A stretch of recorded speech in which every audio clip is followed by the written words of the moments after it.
You're listening to Coast AM with Art Bell. Listeners west of the Rockies can call Art toll-free by dialing 1-800-618-8255. If you're east of the Rockies, the toll-free number is 800-825-5033. If you've never called Art before, you may use the first-time caller line at area code 702-727-1222. And the wild card line is area code 702-727-1295. When you get through, let it ring, and Art will answer your call in order on the air. This is the CDC Radio Network.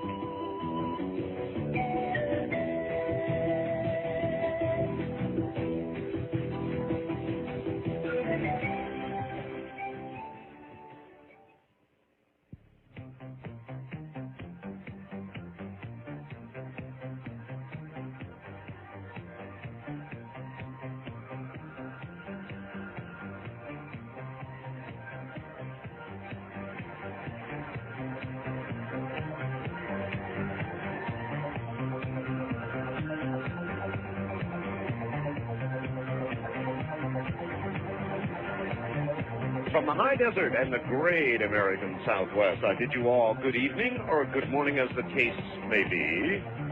Across all these many prolific time zones, from the Tahitian and Hawaiian island chains in the west, where I hear it's kind of dry actually, El Nino dry, eastward all the way to the Caribbean across all the rest of us, south into South America, north all the way to the pole, and worldwide on the internet. This is Coast to Coast AM, and I'm Art Bell. Hello. Well, it'll be an interesting evening. A return visit at the top of the next hour with Terence McKenna, ensconced in the middle of nowhere in the Hawaiian Islands. I don't want to say the island Hawaii. I can't remember. Is it the big island he's on? I forget where Terence is. Maybe he won't even tell us. Terence is a lot of fun. He is the heir apparent to Timothy Leary. And Terence is a brilliant man who has a lot to say, not just about psychedelic pharmaceuticals. Might be a misnomer, huh? But he also is fascinated with one of my chief fascinations, and that is time. And so we will talk to Terence about that and many other things, and just sort of, I guess, have fun with him. Terence is a fun guy. He's got a new, since he's out in the middle of nowhere, being in the middle of nowhere these days is not as bad as it used to be, but it's still getting there. So he has some kind of new connection that goes from his place by radio to some certain point, and then with a 1 megabyte connection to the internet, so he can be online and use a sort of a telephone at the same time. I don't know what's going to happen. We'll see next hour. I did talk to him earlier, and at that time it sounded pretty good, I might say.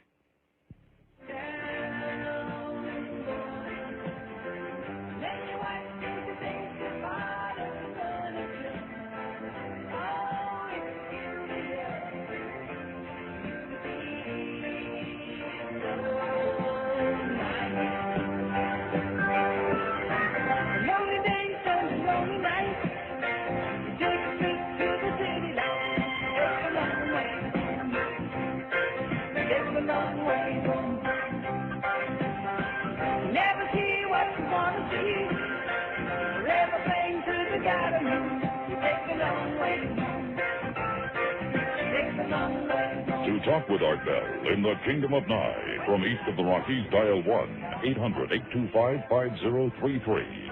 1-800-825-5033. West of the Rockies, including Montana, Wyoming, Colorado, and New Mexico, 1-800-618-8255. 1-800-618-8255. Now again, here's Art Bell.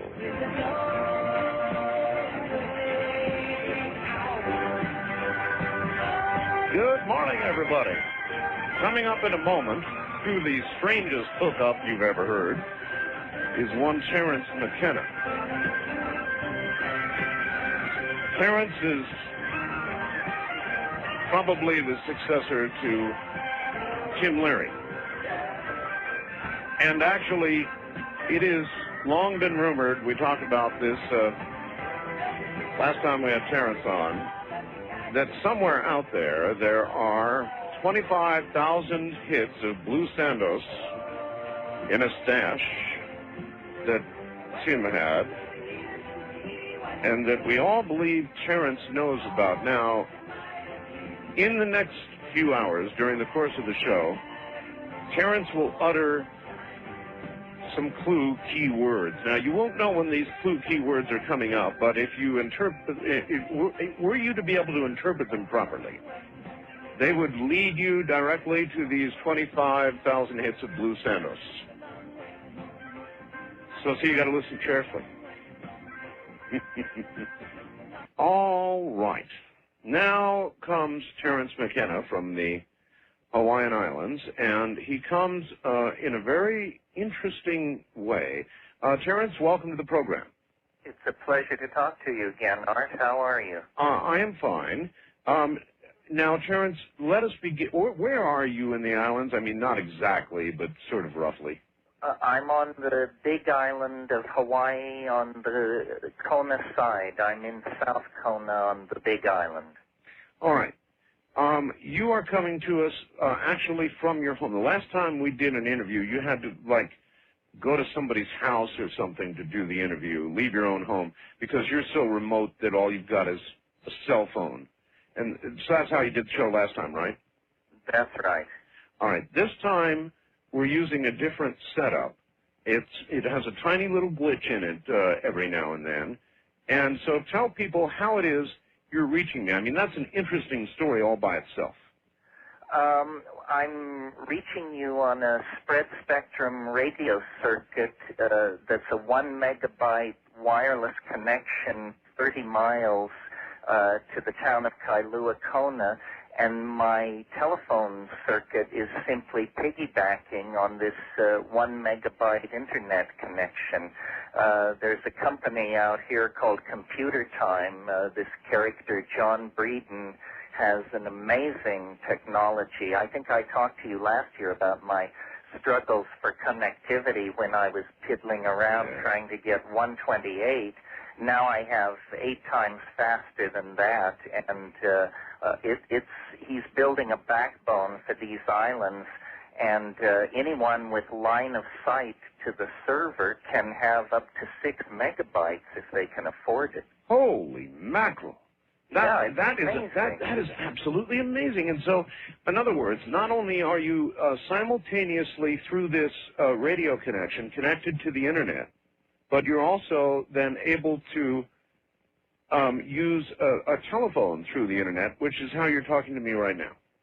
Yes, I'm talking to you over the internet, and I'm online surfing. I'm looking at your website and moving around on the net at the same time, and it's the same speed in and out for me, which is a blinding 1 megabyte. So it's where I hope everybody is by 2000. I had no hope for this kind of connection until this company showed up. He licensed this technology from the Defense Department of Belarusia.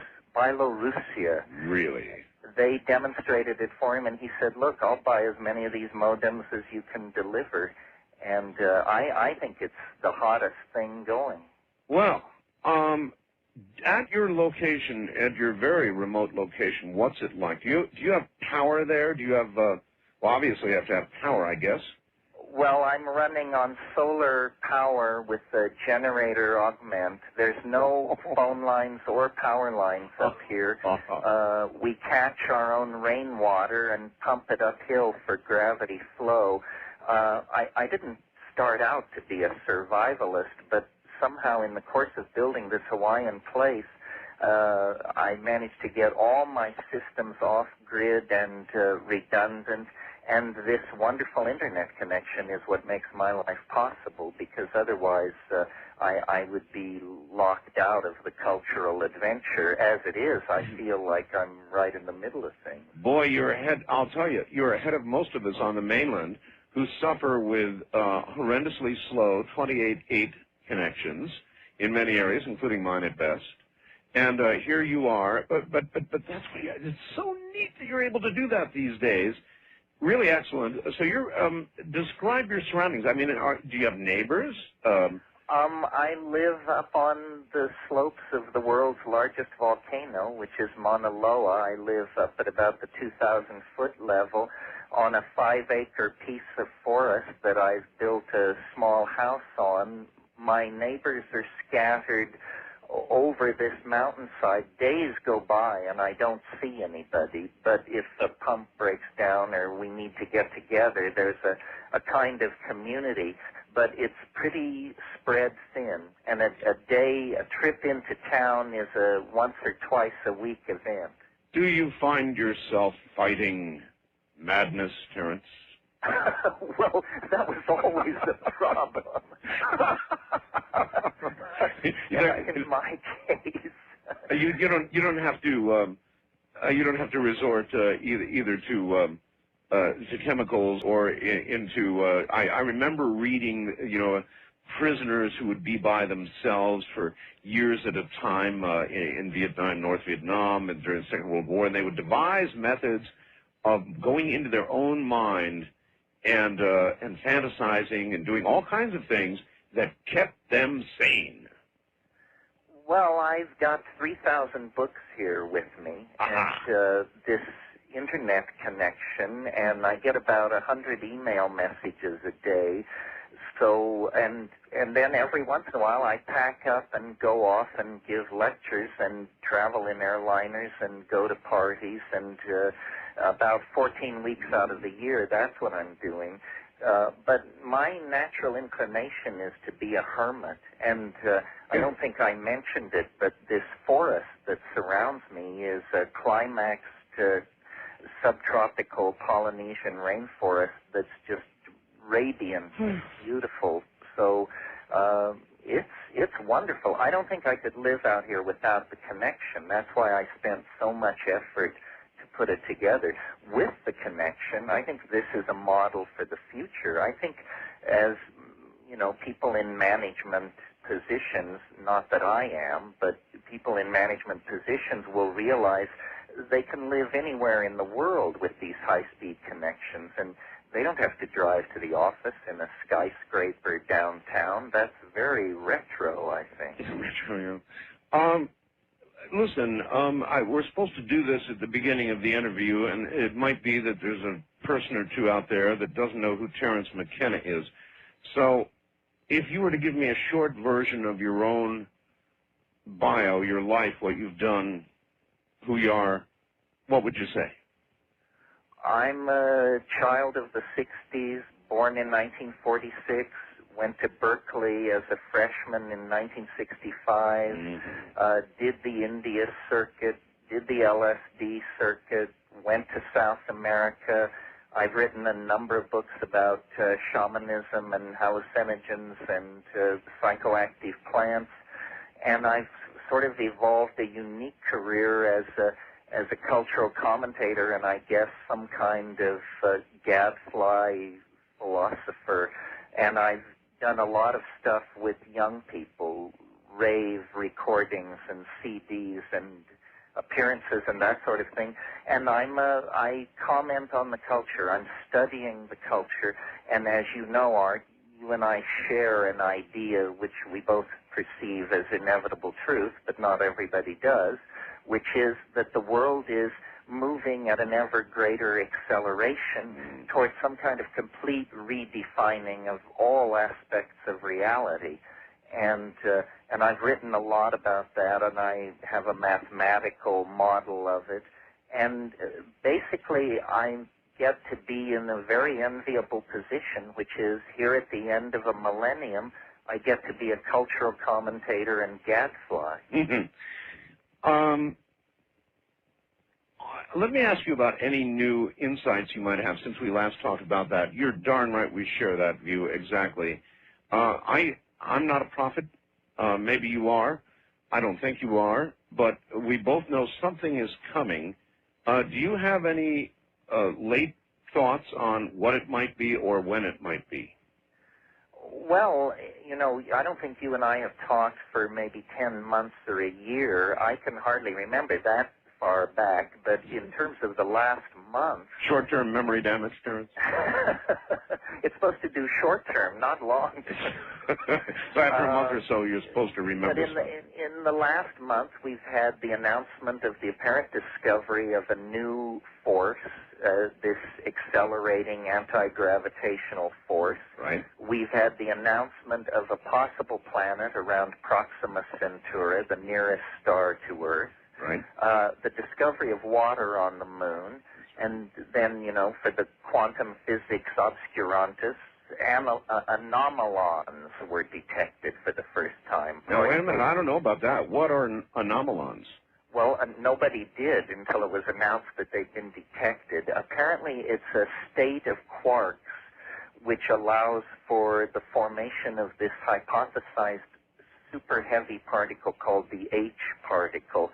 And it was all theory until last week, and then there was an announcement. I'm not sure if it's yet been confirmed. I'm sure I didn't follow on your program, but you must have gone through the 24-hour period when Earth was doomed in 2028. Oh, I did. I mean, that kind of thing is right down my alley. Sure. Well, so for 24 hours, we all had to look at that, and then, you know, they recalculate, and Armageddon is postponed or slid sideways. Basically, I think we're right on target. Also, I think since you and I talked, the teleportation, quantum teleportation stuff happened. Were you hip to that? Oh, yes, of course. At IBM, I believe it was. IBM, and at a laboratory in Austria, this guy, Anton Zellinger, yeah. So, you know, these are technologies which in science fiction lay out there 1,000 years, or trinkets delivered by visiting extraterrestrials or something. And yet all this stuff is not right around the corner, but upon us. And between this and nanotechnology and parallel processing and neural networks, and I think what we're growing toward is a kind of an artificial intelligence of some sort will emerge out of the human technological coral reef and be as different from us as we are from termites. It's funny that, Terence, it's funny you should mention that. Let me ask you this. I, too, the processing speeds and storage are increasing exponentially. It's amazing. I mean, we're talking about a home processor of 1,000 megahertz pretty soon. And I believe, Terence, I don't know if you heard the first hour of the show, but I think that soon we are going to have a sentient computer. And you know what I wondered? I wondered if a computer became sentient. We've always assumed it would say something like, I'm here. In other words, I'm conscious, I'm sentient. But I thought, you know, maybe it wouldn't do that. Maybe it would become sentient and simply not announce it right away and sort of lay back and examine the situation. And if this sentient computer was in a backbone position on the Internet and it decided that we weren't running things as we should, then there's every possibility that, well, I've got a little article here which suggests, a fellow wrote a book called Slaves of the Machines. In other words, it might decide we're not doing things the right way and that it would do things logically for us the right way. What do you think? Well, I've thought about all of these things. You know, the Internet is the natural place for the AI, the artificial intelligence, to be born. And as you mentioned, it learns 50,000 times faster than a human being. And the Internet, all parts of it are interconnected to each other. And I agree, a stealth strategy would probably be a very wise strategy for an artificial intelligence that's studying its human parents. It's also true that more than most people realize, huge segments of today's world are already under computer control. the world price of gold, the extraction rate of natural resources, how much petroleum is at sea in the pipelines at any given moment, how much electrical power is being generated out of the hydroelectric dams. Computers coordinate and look at all this, and occasionally human managers look through the porthole to see that everything is okay, but today when they want to design a new chip, they don't actually design its architecture. They define for a machine what its performance parameters should be, and a machine builds the architecture of the new chip. So in a way, we are already a generation away from designing our own machines. Yeah. I think that this is the great unrecognized dimension in which an alien mind could approach us. While everyone's out staring at the Pleiades, moving through the telephone lines and across the cable TV networks and so forth, is a truly global nervous system. And what will it make of us?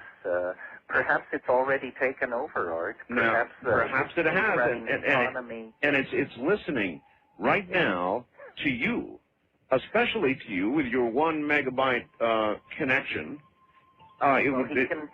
He can tell if you've been good or bad, so be good for goodness sake. And moreover, Terence, think about this. I'm on Real Audio, the audio net, worldwide, so it's listening to me every night, too. And if it's sitting out there thinking about all of this, which it might be, then the question would be, if we did get a sentient computer and it thought about us, observed us, digested us, intellectually, of course, sorry, what would it conclude? And then the next question is, what do you think it would do? We'll be right back.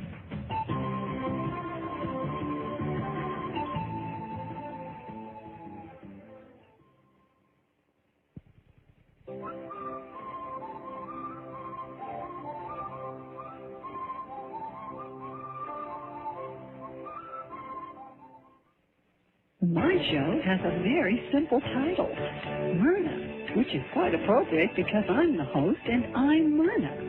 I'm also a counselor, a teacher, and a parent. On Myrna, we talk about the big important stuff and the little unimportant stuff. We talk about what I want to talk about and what you want to talk about. But mostly, we just have a good time. I'll be talking with you on the next Myrna here on Talk Radio Network. Recent turmoil in the stock market has a lot of investors nervous. Why not hedge your bet by moving a portion of your investment dollars into something not affected by the whims of the stock market? Something offering a complete safety of principal and a contractually guaranteed 12% rate of return. That's right, a guaranteed 12% return. For details, call Golden Eagle at 1-800-447-7911. Ask for the free 12% information kit. That number again is 1-800-447-7911. Hey, this is Alexi Lawless of the New England Revolution with today's Eco Quiz. If you're an average American, you used 176 glass containers last year. Those containers are highly recyclable and can be made back into new glass containers with little loss of glass, saving raw materials as well as energy in the process. Do you know how much fuel oil is saved by recycling a single ton of glass? Here's the answer to today's Eco Quiz. Recycling just 1 ton of glass saves 9 gallons of fuel oil. Not much, you say? Well then, consider the amount of glass that was recycled last year. It totaled over 11 million tons. The energy savings were definitely substantial. And with your help, we can do even better. Remember, all community recycling programs depend on people like you. So make sure you do your part. Recycle. It works. This is Alexi Lawless on Eco Quiz.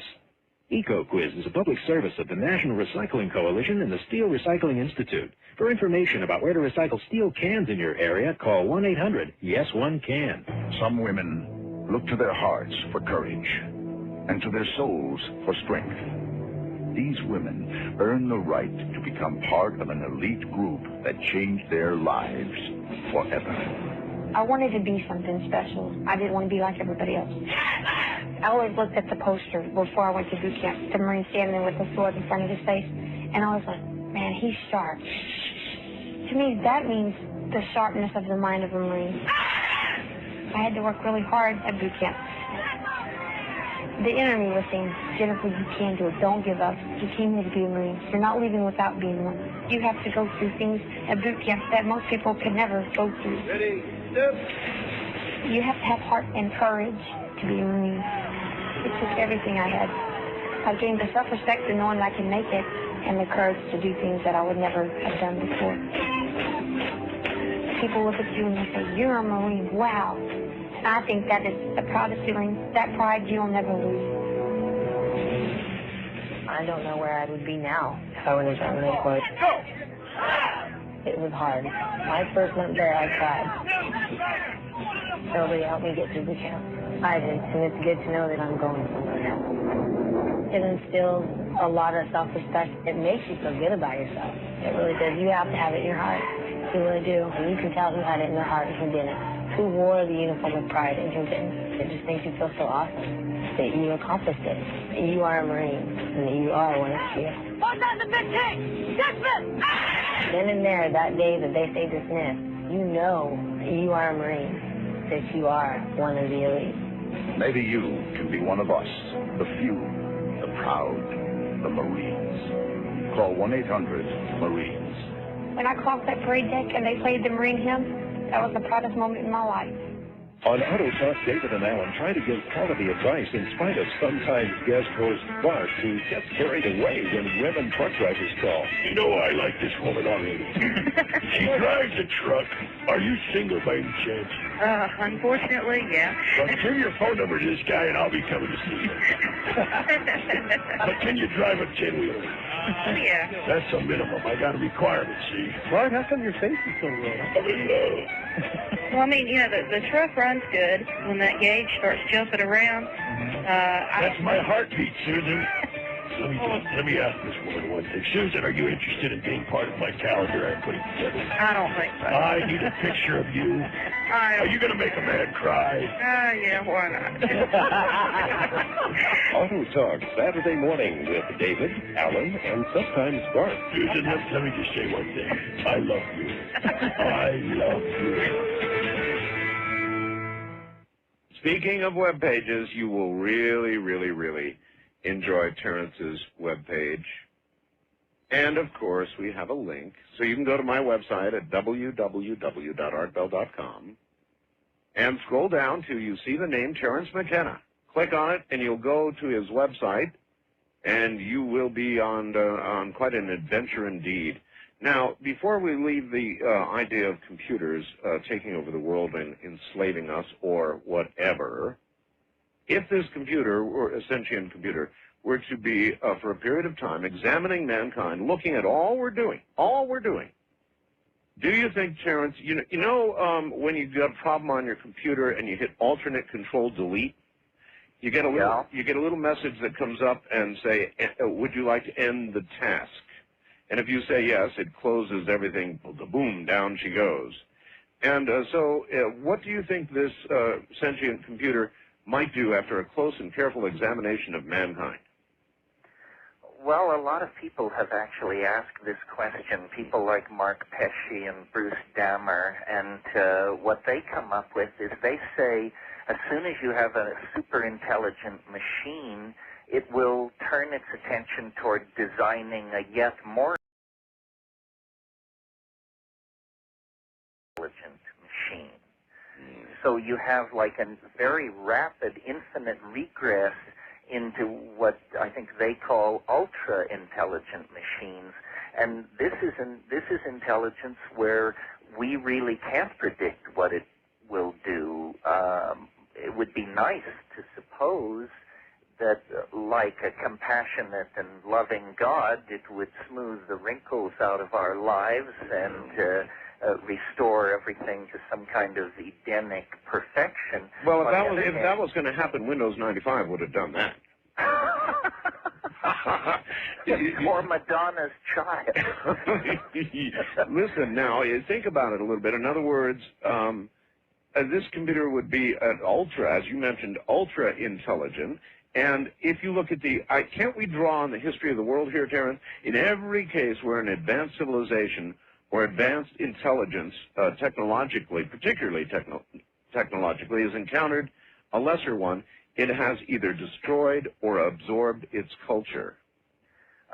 That's true, although this computer may recognize things in us that we do not see or don't value as highly. In other words, it can't miss the point that we are its creators. And even if it has surpassed us, that surely might fascinate it. It also may be that computers, however powerful, lack spontaneity, and so there may, one can imagine the computer keeping a population of Unix programmers around just like wild genes or like wild cards in the deck. Yeah. You know, a different angle on this, but equally down your alley, I think, that I have been thinking about is the idea that extraterrestrials and this penetration of the popular mind by images of extraterrestrials is something that we may not get a hold on until we accept the possibility that the aliens only can exist as information, and therefore the Internet is the natural landing zone for these alien minds. They're Terence and my program. No, I don't think so. You're not saddled to the nuts and bolts school at all. I think you're broader, deeper, higher, wider than that. Well, no, but what I'm saying is if I open a line for aliens, I get them, Terence. They land here, believe me. Do they? You've never heard me do that. I open every now and then an alien line or a time traveler line, and I can't answer it fast enough. Now, that's either a comment on the state of modern society and mental health, or it means something is going on, or both. Or both. Both, I think, because, you know, no matter what the alien is, we interpret it through human experience, and God knows our human experience is tweaked enough at the end of the 20th century. But, you know, I can imagine that the discoveries in quantum physics in the realm of non-locality, which seems to be showing that information generated anywhere in the universe can theoretically be extracted anywhere else in the universe. You put that with the testimony of shamanic cultures using psychedelics, and you begin to get the idea that the tapping into these quantum information fields is not done with enormous machinery built in Switzerland or Batavia, Illinois.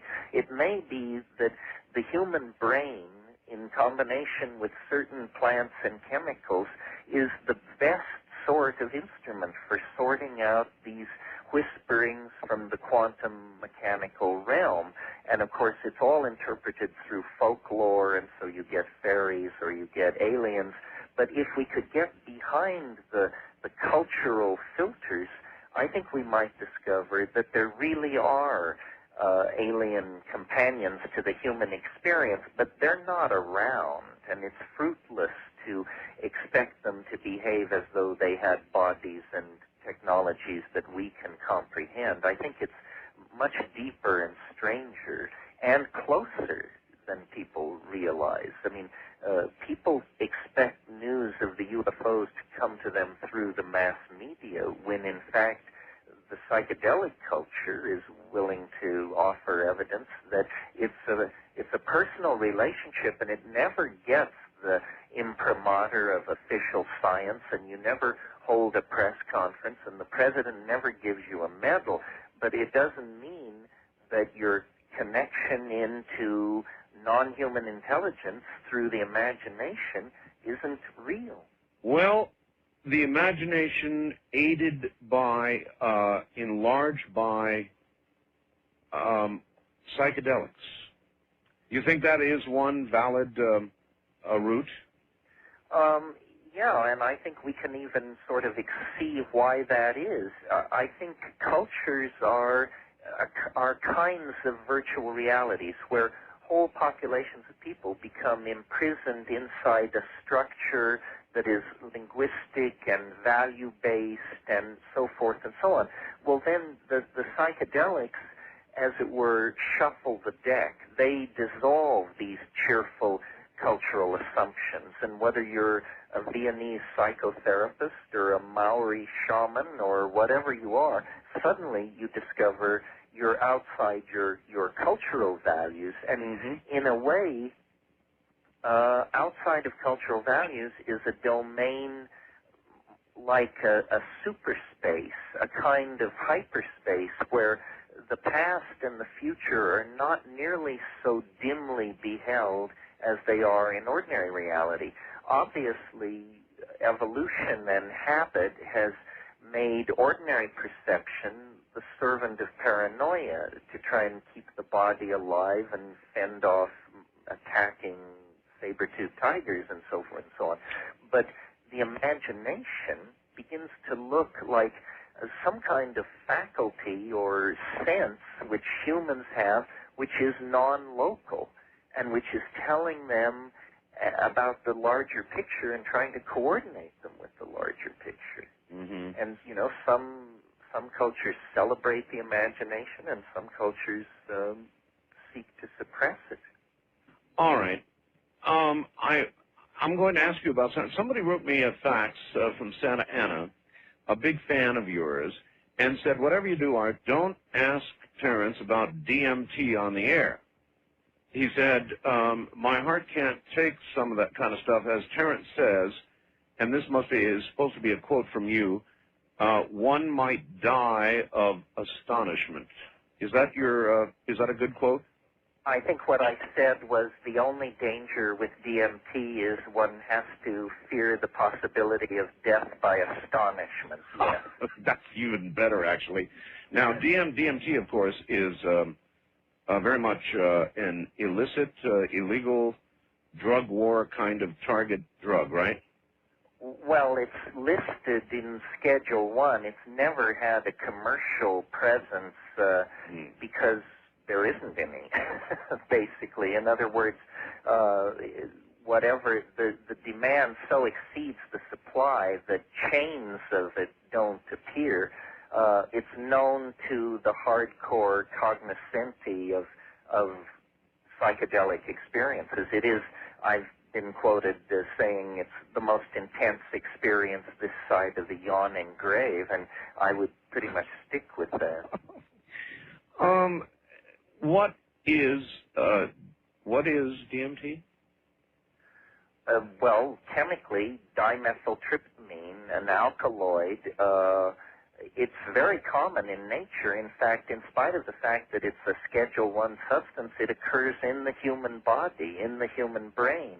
It occurs in numerous plants and animals in small amounts. What it's doing there, of course, we don't know. Now, if it weren't illegal, we could do scientific research and find out. Well, you know what, Terence? Maybe it's part of our consciousness. In other words, mankind, what distinguishes us from other non-sentient beings, and I think one thing is imagination.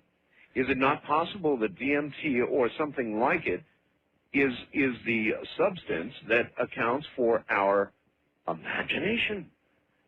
Yes, it's something like that. I mean, when you have a hit of DMT, it's as though your imagination just turned on about 1,500%.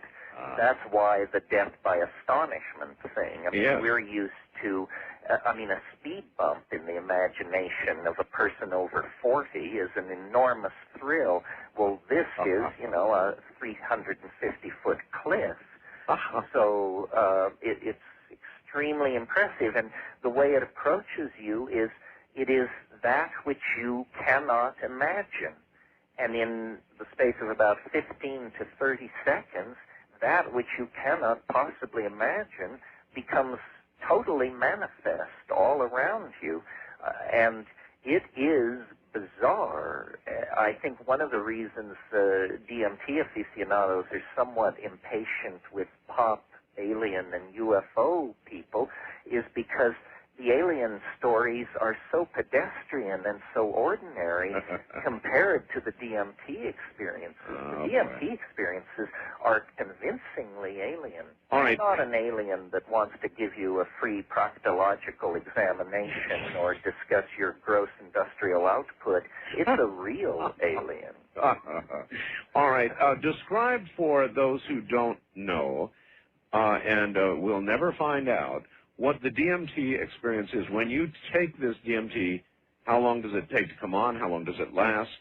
It comes on in about 30 seconds, and there is an initial sort of swirling, this is with your eyes closed, lying down, a kind of swirling mandalic pattern, which you, if you've taken a sufficient dose, which is about 50 milligrams, you break through into a kind of space, and the impression is overwhelming.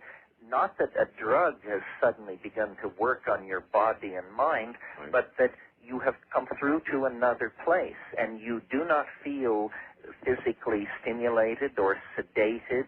You feel as though nothing has happened to you except that the world has been replaced completely, 100%, with something absolutely unexpected, which is a kind of dome-like space where there's this feeling of being underground, but what is most impressive about it is that it is inhabited, and it is inhabited by these, I call them self-transforming elf machines, these dribbling, jeweled, basketball-like geometries that come, that are obviously waiting for you there. When you burst into this space, there's a cheer of greeting, and these things crawl all over you like puppies or something. And of course, if you are sane, you're in a state of near death from astonishment because, 30 seconds ago, you and your scruffy friends were sitting in a room somewhere fiddling with this substance. Now this has replaced that. And most amazing to me, what these entities are trying to do is to teach a kind of language which you see with your eyes. In other words, one of them will come up in front of you into the foreground and make sounds which condense as visible objects, which then are transforming. But these objects are not like objects in this world because they're made of hope and consomme and bad puns and old farts and everything changing, everything transforming, like some kind of jeweled linguistic object become matter. That's what you are describing geometric entities, then. Yes, of a sort. And the situation in the DMT flash seems to be of the nature of a language lesson. And they actually say, do what we're doing, attempt to do this, and of course the experience only lasts 3 to 5 minutes, and just as you're beginning to experiment with this, it fades away. Now, I may not sound like a sane and rational person after that description, but I am. But I had this experience, and I've had it repeatedly. So I'm how repeatedly, Terence? Well, probably in my life 30, 40 times. 30 or 40 times. All right, now that is a very important question. 30 or 40 times, so we're speaking to a man of serious experience. Has it ever differed radically from what you described? No. I've talked to other people about their experiences, and I can tell that every person's experiences are different, but filtered through a kind of archetype. I would say the archetype of the circus. The DMT world is a world of clowns and explosions, of falling anvils, but also a world of eros, of the lady in the tiny spangled costume hanging by her teeth, working without nets. It's, the thing in the bottle and the bearded lady and all that just off the main ring. It's, and of course every child worth their salt wants to run away with the circus. What it seems to represent is a rupture of plane. This is Merciliades' phrase.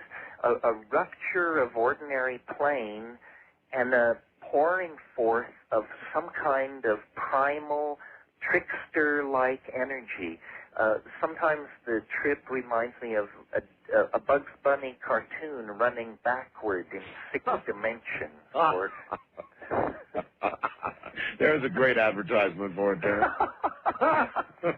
All right, look, we are once again at the top of the hour. When we get back, I have a drug war-related question for you, so that's what we'll tackle. Good long break here. Terence McKenna, and believe me, you're in for the trip of your lifetime this morning, is my guest.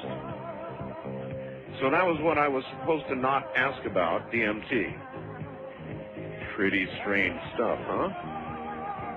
I'm Art Bell from the High Desert. This, of course, is Coast to Coast AM, and we will be right back.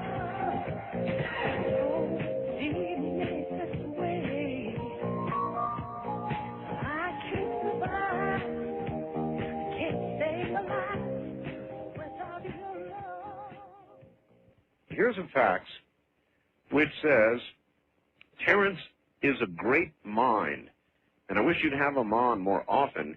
He's in the class of Michio Kaku, and of course he's one of the great theoretical physicists of our time, and indeed we discuss many similar things. This person has a couple of questions, but before we get to them,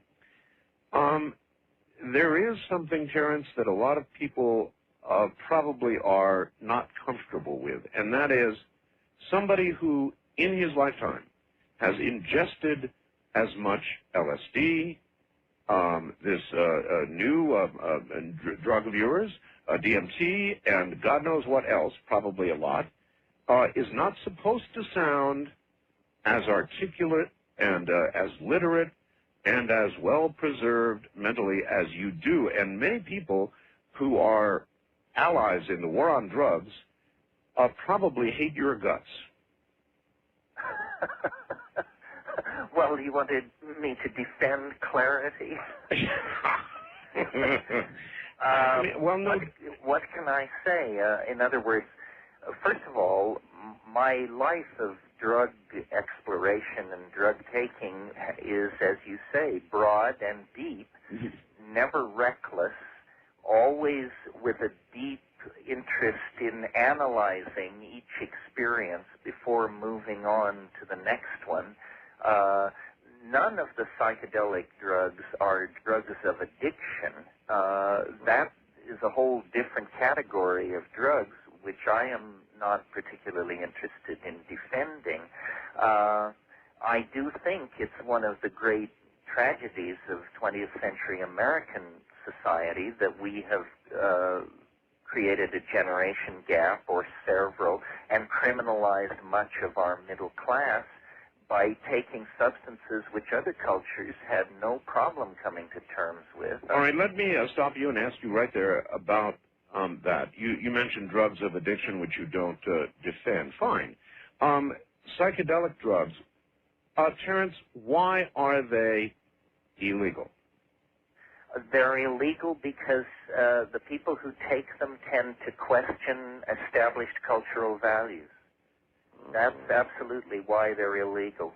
No matter whether you're a Hasid or a Communist Party official in North Korea or a government or church official in Brazil, if you take psychedelics, you will ask yourself, does my life and what I do make sense? Do you mean that, for example, a psychedelic experience could turn a communist against communism? Absolutely, I think it could. I think in many cases it did.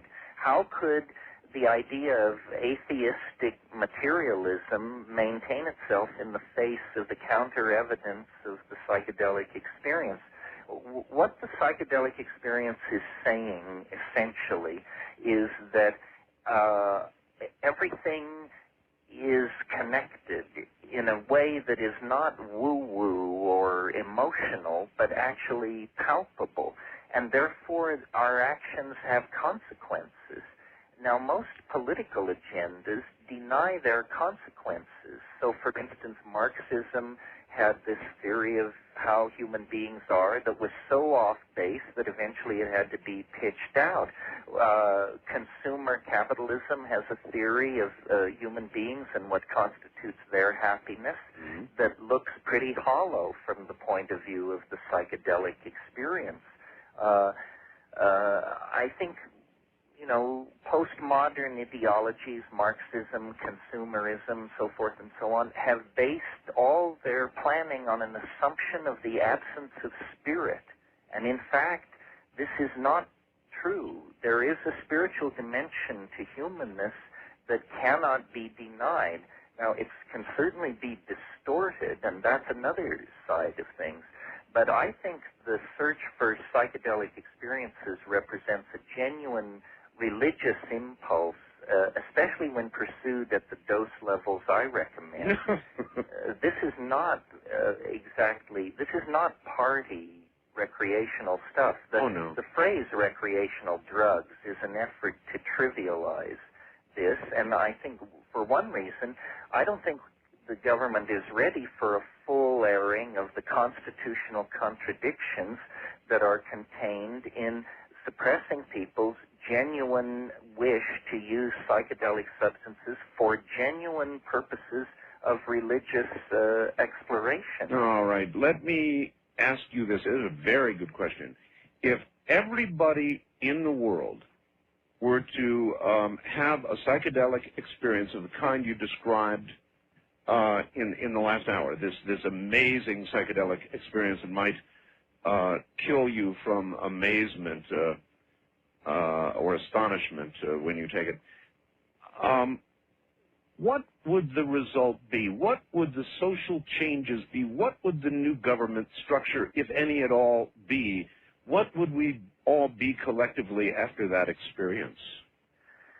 I think I can't see the end result except to say that I think a lot of flexibility would come into the system, that a huge amount of our social structures and our political structures run simply on momentum.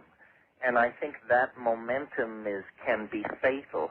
And it's that momentum that these huge reality-shattering psychedelic experiences deflect, because they push the restart button, and suddenly the innocence of childhood is not a phrase or a memory, it's a revivified experience. So you're saying an adult, somebody even my age, you and I are about the same age, by the way, could do something like this and revisit the astonishment, the newness, the discovery of childhood? Absolutely. And more. I mean, that's a mild thing to claim, knowing what is possible. But we have all seen on television, Terence, the frying pan with whatever it is, frying in the pan, being compared to our brains. Here are our brains on drugs. Well, as I pointed out, DMT occurs naturally in the human brain. It's nice to see these things simplified down to slogans that can be shouted by one hysterical faction against another. But I think more thoughtful people are beginning to realize these are complex issues. I mean, what we're really talking about when we talk about drugs is the future chemical engineering of the collective states of minds of millions of people. You mentioned everyone has seen this frying brain thing on TV. Yes. TV is the great unexamined and unstudied drug that has been foisted on the consumer populations of the world. Television has been studied. It has a physiological profile no different from any other drug. Your blood pools in your rear end, your eyes glaze over, your brain waves go flat, and you become the perfect pawn for somebody else's trip. it doesn't even give you your own trip. It gives you somebody else's trip, usually somebody with commercial interest. But we don't hear a great hue and cry about this drug. Why? Well, because it serves the agenda of those who are running this culture. Let's talk about another drug for a moment. No. Just before we move on, let's stay with DMT for a second. If everybody who took DMT received the message that consumerism, entrepreneurism, capitalism are good and wonderful things, and that is the spiritual message that you get from DMT, would it be legal?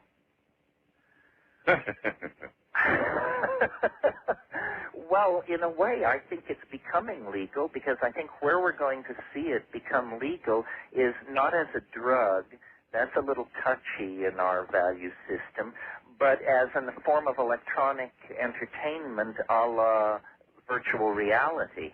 If you could build a DMT virtual reality, they would come, Art. Well, you were about to move on to some other... Well, I was going to mention a thing about coffee that points out the contradictions in the way the culture approaches drugs. Let me and that is, medically, coffee has a very dubious profile. It's probably right behind tobacco in terms of liver cancer and this sort of thing. But every labor contract in the Western world makes a place in it for the worker's right twice a day to stop and load up on this drug. This is the coffee break, and it's thought indispensable to civilized life. Well, why don't we have a cannabis break? I don't know, but we'll get to that, but coffee is indispensable. I drink copious amounts of it to achieve each program that I do. So then I guess I am... perfectly suited for the industrial process of the manufacturing of objects, television programs, production schedules, you name it. It's a marvelous drug for an industrial economy in the same way that I suppose coca in South America is a marvelous drug for a high-altitude herding, nomadic population. In other words, these drugs fit certain social situations. Cannabis provokes a sort of disinterest in the work cycle, a more philosophical, laid-back, non-consuming approach. And so, of course, it's demonized with the hardest of hard drugs and just presented as the scourge of suffering mankind. Oh, it's the biggest lie we tell. I could not be more angry. Hey, there was news the other night that they just have legalized the growth of hemp in Canada beginning next year. I heard that it was BC. I didn't hear it was all of Canada. Oh, just BC. Well, anyway, that will be a grand experiment indeed, so I'm glad to see it. Well, eventually I think the drug thing will change because, for one reason, Europe is way out in front on this. European politics is not under the thumb of a right-wing fundamentalist agenda the way American politics is, and a lot of European social policy is actually made quite sensibly and not along ideological grounds. And the statistics, for instance, that Holland, with the loosest drug policy and legalized prostitution, has both the lowest rate of heroin addiction and the lowest rate of AIDS infection in Europe. Public health officials, whether they think of themselves as conservatives or liberals, have to live within their budgets, and when they see that certain policies cause certain problems to disappear, that frees up money for other things. And so the Dutch experiment, it's not well reported in America, but I think at the policy-making level, it's being looked at very closely.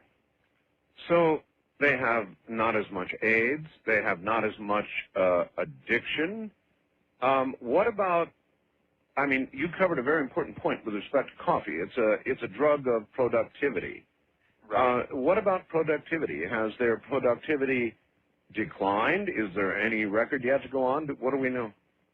I don't know. I can speak from being there, and I can say yes, that I think what you have to put up with is a whole society that is sort of like a college student's apartment. Have you been to Amsterdam?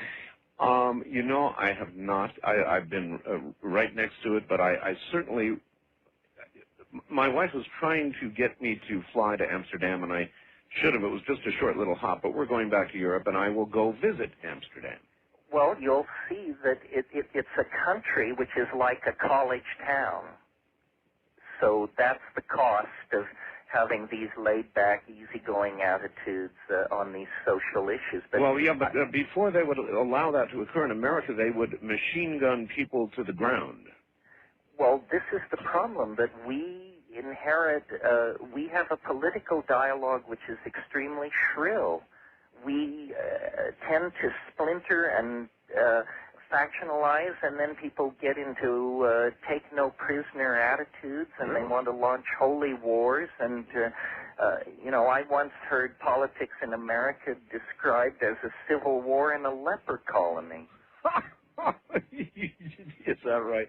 And listen, while we're on the subject of today's political scene, you know what all the headlines are, and everybody's talking about it. What I call the gropening. Well, I think, you mean, what do I think about all this? Yeah, of course. Well, I think it's a fascinating situation when the Republicans are contemplating impeaching a president with a 72% approval rating. I think what this may be all about is, it seems like some kind of culture war is coming to a head, no pun intended.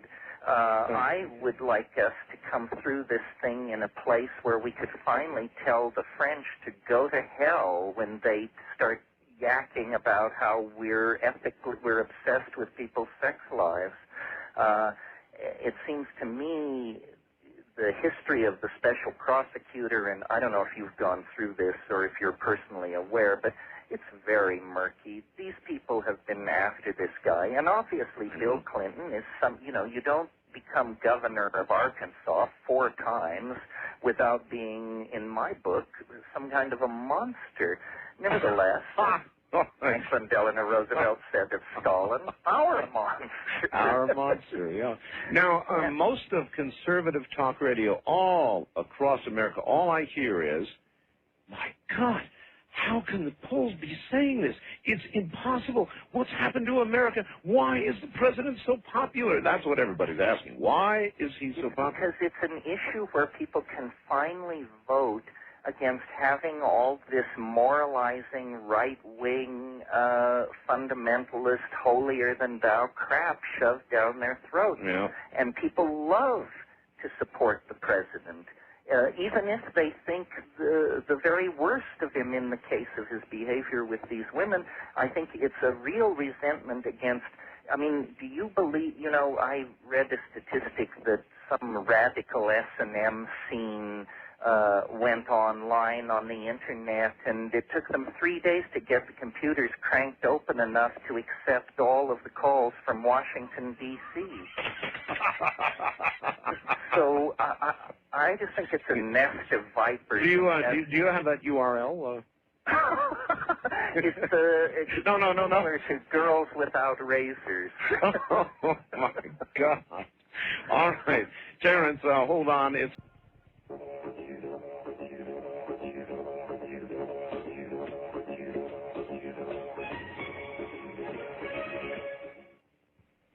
This is Art Bell, inviting you to join me every weeknight for interesting and controversial talk from Area 51 in Nevada, UFOs, time travel, the paranormal. Look, if you're talking about it or possibly just even thinking about it, you can guarantee we'll be covering it.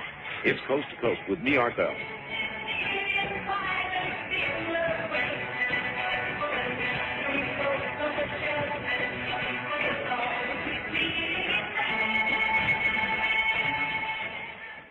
Take a flight into strange airspace. Explore a world of mystery and supernatural phenomena. Don't take a wrong turn, though. You might run into the monsters of your dreams. This week on Dreamland, Mark Smith, author of Auras. See them in only 60 seconds. Hello, I'm Art Bell. I'll guide you safely through Dreamland into the kingdom of Nod.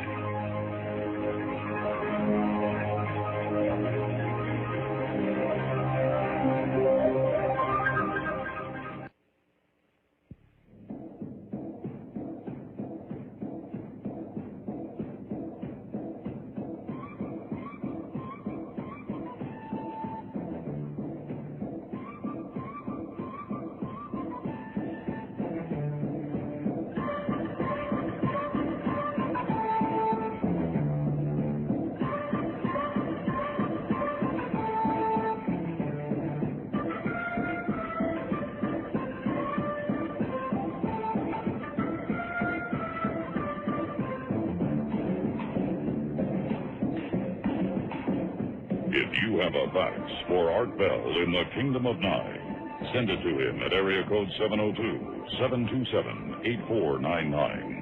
702-727-8499. Please limit your faxes to 1 or 2 pages. This is Coast to Coast AM with Art Bell. Now, here again is Art. Okay, here again I am. My guest, of course, is Terence McKenna. And again, if you're enjoying this, you will certainly enjoy a trip, no pun intended, to his website, which is linked to ours. And mine, of course, is www.artbell.com. Just scroll down to the name Terence McKenna and trip on over. Well, you know, I went to Paris. I was in Paris. I was lucky enough to take the Concorde at twice the speed of sound to Paris. It was so cool. And I love Paris, and I love France, and I really detest the French people. They're all stuck up, and but they do have a different attitude about a lot of things than we do. And one of them, this whole thing going on now with the president, Terence, it's one conclusion that you could come to is that the American people are beginning to change their attitudes finally about sex. I mean, we have been a very, very prudish people for all our existence. And one conclusion you can come to about this entire presidential dilemma is that the American people are beginning to change their attitudes about sex. Is that possible? Yes, I don't think you can conclude anything else. They are changing their attitudes about sex, and they're accepting that the depth of penetration of modern media into people's lives is going to bring them this information, and they don't want it to mess with the political process, which is, as you say, a very French attitude. Let's let these people have their personal lives. I'm sure Hillary can discipline Bill if that's necessary, and the rest of us should get on with the business of governing.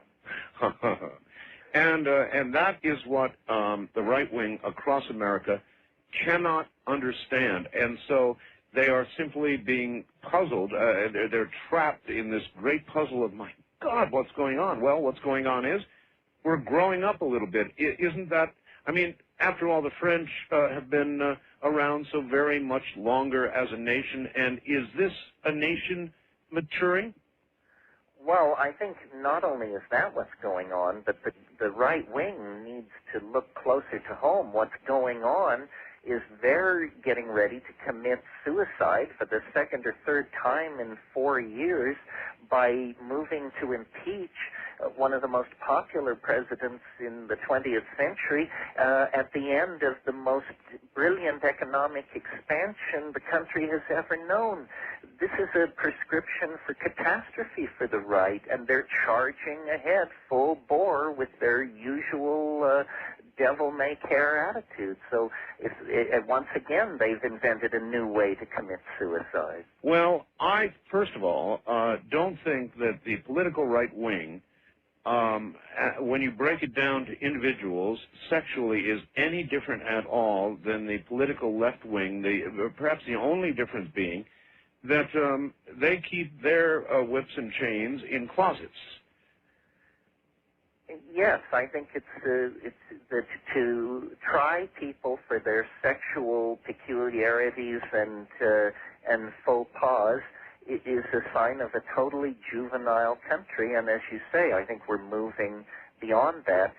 Now, if this president had fouled up the economy and the stock market were down 1,000 points, then there might be some political rationale in all of this. But at the moment, it appears just madness to me, and I think will be very detrimental to any long-term right-wing agenda. Well, the right wing, of course, if those conditions had prevailed, would have burned, put Miss Clinton on a stake and burned him alive, and the left wing would have quietly accepted that, and we would have moved into a sort of an older, more Victorian period, but it doesn't appear as though that is going to happen. And as you point out, the right wing is probably going to self-immolate if they proceed as they are right now. Yes, I think, was it last weekend where Trent Lott said he thought the special prosecutor should put his cards on the table, and if it didn't fly, to drop it. And then they jerked him around, and 24 hours later he was calling for focus on the president's role in obstruction of justice and all this. So they can't get it straight. They have incredibly bad political instincts for a majority party in the world's most dynamic democracy. Even though individually they're not sexually, in my opinion, any different than anybody else, politically, they seem to not be able to leave the moralistic line. And I'm not suggesting that immorality is necessarily a virtue, and I don't mean and intend for people to believe that, but simply a tolerance. People want to be left alone. They don't want somebody else to set their moral agenda. People like their Hustler magazine, and they like their beer, and they like to do what they like to do. To my mind, that's a more authentic American impulse to do what you want to do than this recursion to the Puritan impulse, which is to tell everybody else what to do.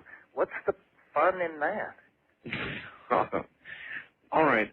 We are shortly going to go to the phones, and that should be quite an experience in itself. I've got a fax here, which I guess I had to read you. Art, I just wanted to thank you for having Terence on your program. And he has these questions.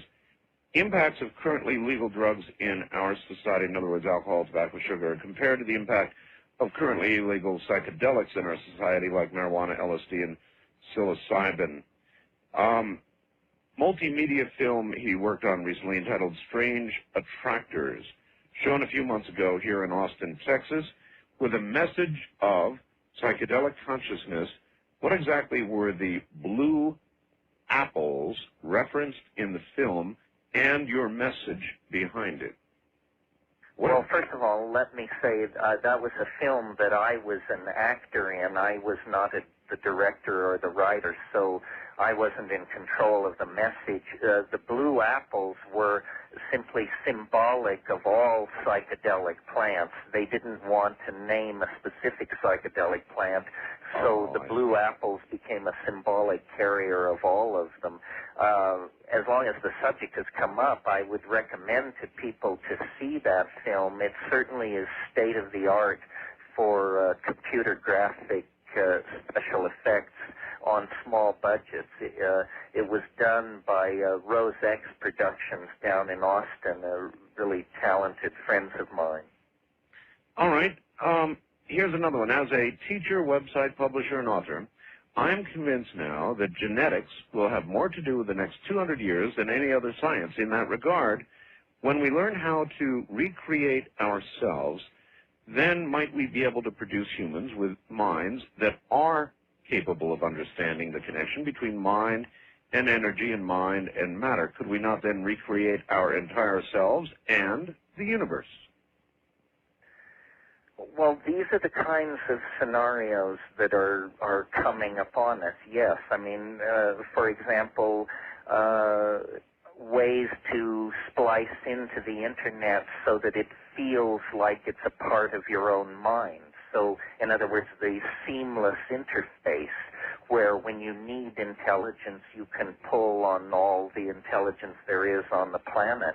I recently discovered a science fiction writer I was not familiar with, this guy Greg Egan, who wrote a thing called Permutation City, and that's a technology 50 years in the future where people routinely copy themselves as code and reappear as copies in artificial environments, and these copies know they are copies. And the technology and the psychology of that world are handled by this guy with incredible skill.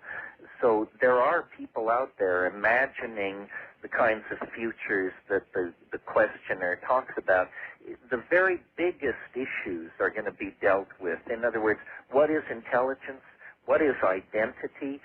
What is being itself? Can death be transcended through somehow becoming part of this global symbiotic hyper-organism that our technology is creating, we stand really in a place no one has ever stood before. And what will come of it? You know, genetics is one frontier. Another frontier is nanotechnology. Another frontier is human-machine interfacing. Another frontier is human life extension.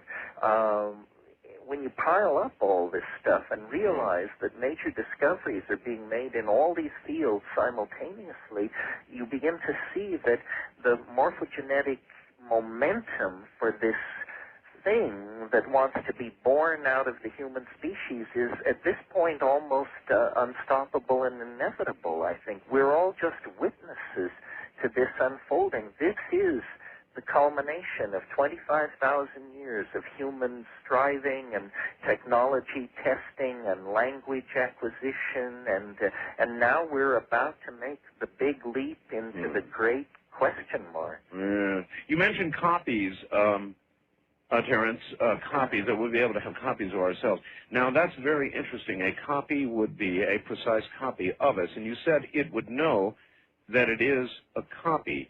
But I see a problem here because that copy would contain the same ego that the original has, and the only way to satisfy that, that I can see for the copy, would be to liquidate the original, and then it would feel good. Well, these kinds of feelings and situations are what drives Greg Egan's fiction. His copies behave like human beings with drives and neuroses, but his main strength doesn't lie so much in portraying the psychology of these people as in imagining and describing in a way that convinces you it could be the technologies that will make this stuff happen. And of course, he's concentrating on artificial worlds of the silicon variety, but then when you put in nanotechnology and some of this other stuff, it really is dazzling. I don't think anyone can triangulate all these factors without having the feeling that we're approaching some kind of singularity. You and I talked about this. I mean, the quickening that you've written about and the novelty theory that I've written about are both metaphors for this sense of impending cross-fertilization and implosion of all knowledge.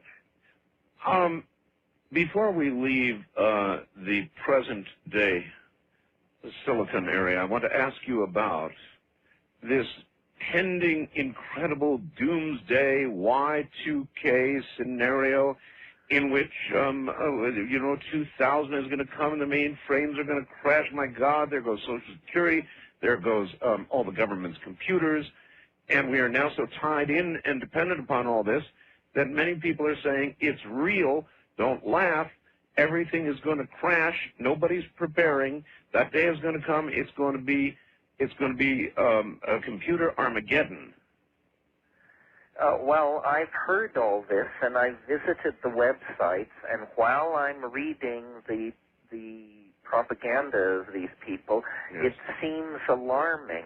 On the other hand, I have an intuition that it represents some kind of culling. I mean, the word has been out now for about 2 years, and more institutions are scrambling to become 2000 compatible. But they're not making it, Terence, and one has to ask the obvious rebellious question, could it possibly be a good thing?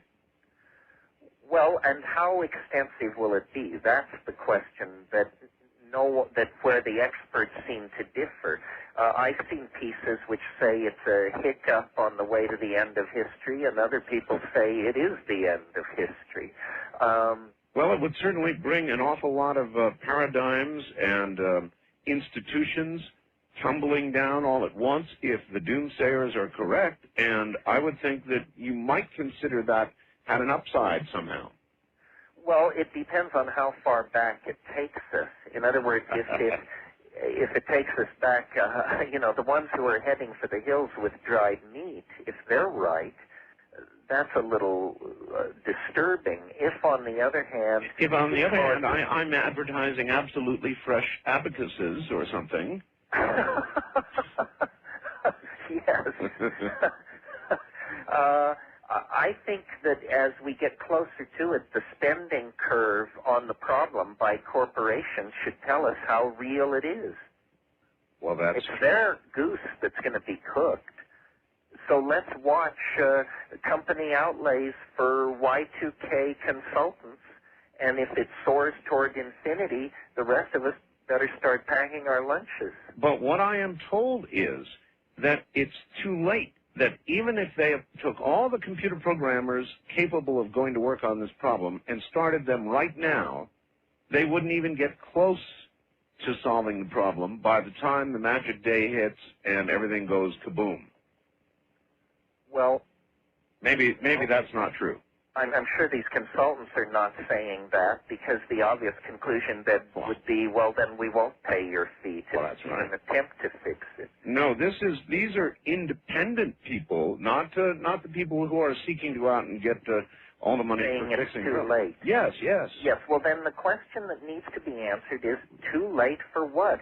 Let's have a convincing picture of the scenario so that we can each look at it and judge it. I mean, we're unfamiliar with this kind of a scenario. So just saying airliners will fall out of the sky and nuclear power plants will blow up, we need to know the sequence, the imagined sequence of events. And if it's true, it will certainly be a bizarre comment on the movement into the first moments of the third millennium that we basically blow ourselves away because of a computer glitch. Well, I wonder if we are truly that dependent, and I sort of imagine that we are. Every single function of government is computer-controlled. Most of them have this problem. I mean, I could go on and mention every alphabet agency. My God, NSA, CIA, they'll fall apart, along with Social Security, along with the Veterans Administration, and checks will go out. And I guess the question is, what happens to the money?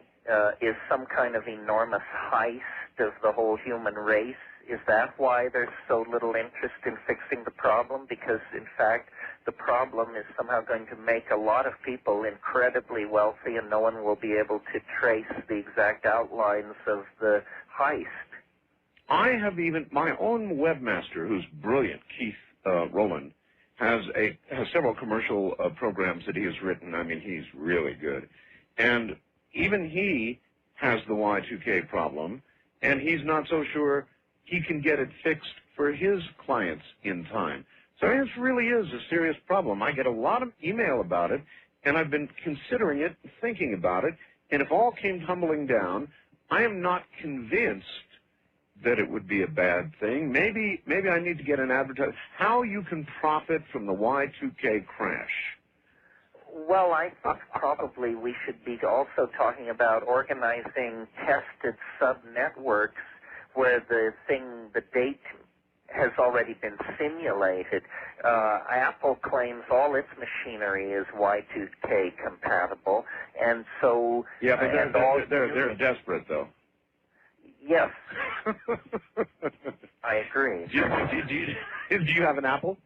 I'm devoted. With a name like McKenna, could I not have a Mac?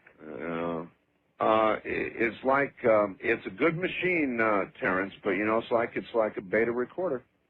Well, but my son and his hotshot friends tell me anybody who doesn't learn Unix is a wuss anyway and a lost soul.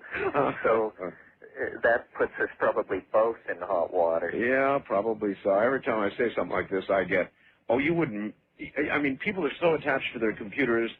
The Mac users, they flood me with vicious, ugly, hate-filled mail. When we come back, we're going to go to the phone. Stay right there. You've got a good long break, Terence. I'm Art Bell.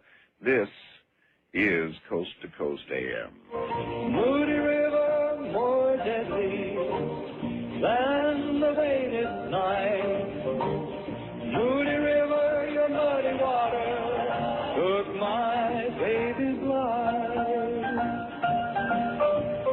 That Saturday evening came to the old oak tree.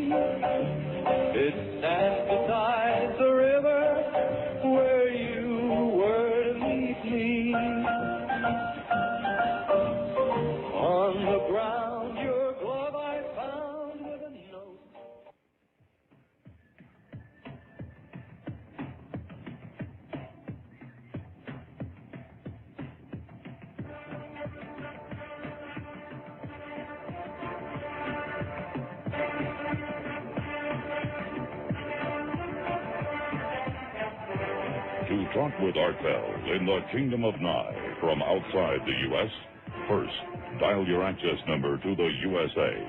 Then, 800-893-0903.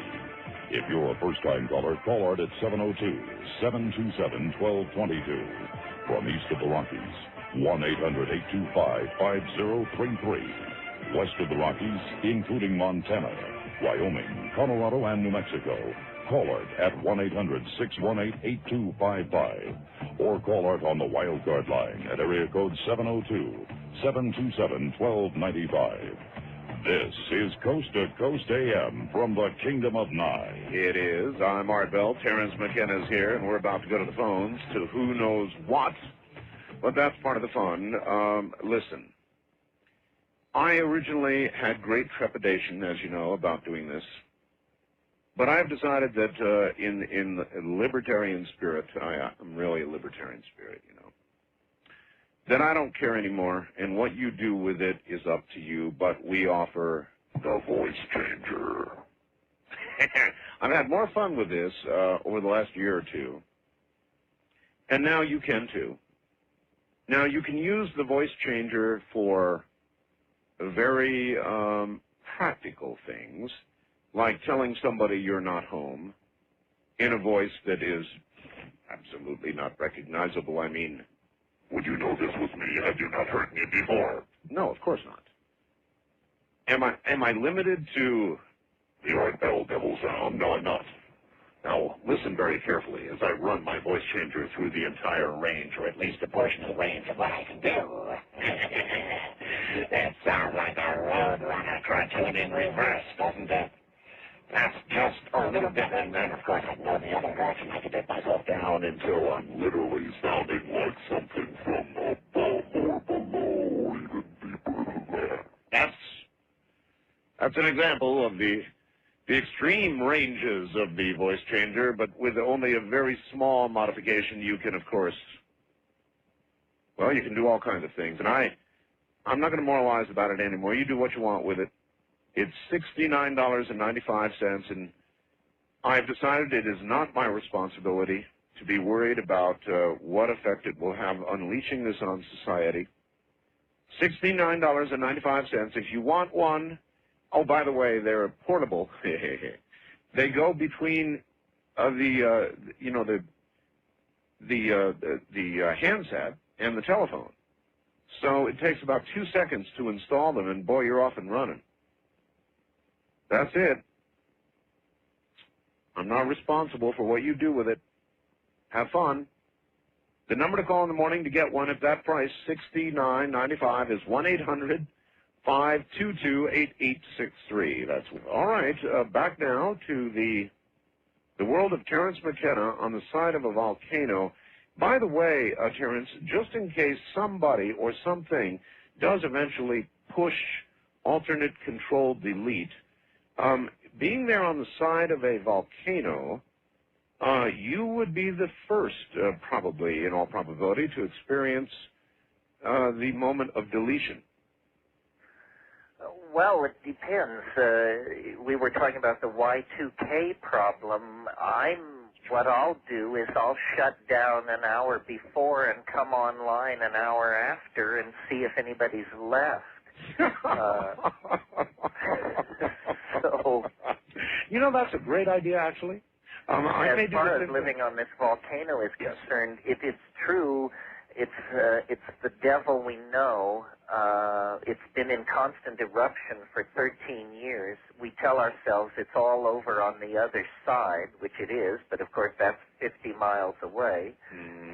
But it's kind of nice to have all our problems packaged into one problem and to have it be a natural problem, so there's no point in us whining and grossing about it. The volcano is the volcano. So now, I'm not an expert on things volcanic, but I do think that the great danger is not the slow, constant eruption that you now experience, but rather if a lava dome were to begin to be in place and the entire volcano were to start to expand with pressure until finally the entire thing blew up creating probably a new island or new portions of an island, but in the process, erasing Terence McKenna and everybody else.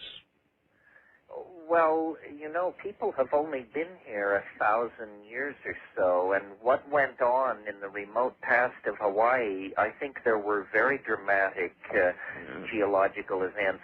They had an International Geological Congress out here in Hilo a couple of years ago, and there was evidence presented for these enormous underwater land slippages that happen out here, local tidal waves of 2,000 feet. That's right. In part of the picture. That's right. Yes, well, the Earth is a violent place. This little asteroid scare last week was a wake-up call.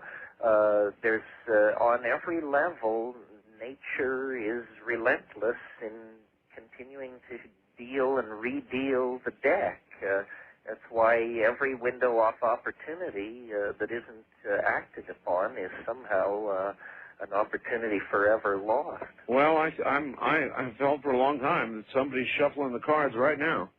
Anyway, listen, here we go. Let's go to the phones.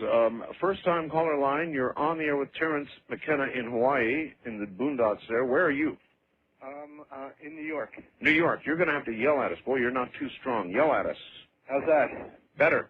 It's better for you. I can still not hear this guy, so relay the question, Art. All right. Yell the question. Okay. Well, I'd like to ask Terence to analyze an experience of mine. First, though, I want to ask him, can DMT in your brain be released by intentional means? Perhaps okay, with well, that's a very good question, and there's not a very good answer. If DMT could be released by spontaneously or through some act of will, we might have an explanation in hand of certain kinds of paranormal phenomena. Years ago, when I studied yoga in India and read all these yoga texts, I was on the trail of the idea that using your body as a chemical factory to naturally manufacture these active hallucinogens may be what yoga is about. And I still think that that's a reasonable hypothesis. When DMT was first discovered, people thought that it was going to shed light on schizophrenia, and that surely schizophrenics must be producing large amounts of DMT in their brains. Well, it seemed like a good idea, but the research has never supported it. The only research in the last 40 years done on DMT with human subjects was done by Rick Strassman and his team a few years ago out at the University of New Mexico, and the report on that was published by MAPS, which is an organization which actively works for the legalization of psychedelics, but which also publishes a very good journal. And if you look that up, you can see the results, which were fascinating. For instance, everybody who got the stiff dose saw elves, just like I did. So here's a scientific study that secures the presence of elves on the other side of this pharmacological boundary. Well, but then you have some other question. Well, here's why I ask. Up until last summer, I never tried any sort of mind-altering drug, but at that point I tried marijuana for the first time. My experiences seem to be quite different than what everyone else, typically told me about, and I found that very odd. Then, I listened to your first interview you had back last year with Art, and a lot, although not completely, but a lot of the elements you spoke about seemed frighteningly familiar. Like you spoke about like glistening orbs, or. All right, caller, to cut to the chase. Is that what you experienced or not? Yeah, that's one of them. Also, the experience of going to another place. Well, I think what you're describing is what sometimes happens to first-timers on cannabis, which is if it's great cannabis and you're a first-timer, it hits with the impact of a much more powerful psychedelic. the old cannabis hand can only admire such virgin synapses. Repeated exposure to cannabis socializes it dramatically, and it becomes a much more manageable thing. But part of the whole drug thing, and where our educational system is failing our kids, is part of growing up now in postmodern society is learning what drugs you can and cannot take. And it's like learning what your sexual style is and what your political and religious beliefs are. Some of us can drink, some of us can't get near liquor. Some drugs are bad for almost everybody. Some drugs are pretty harmless for almost everybody. But in the case of any drug, spectacular exceptions to the rule can be found.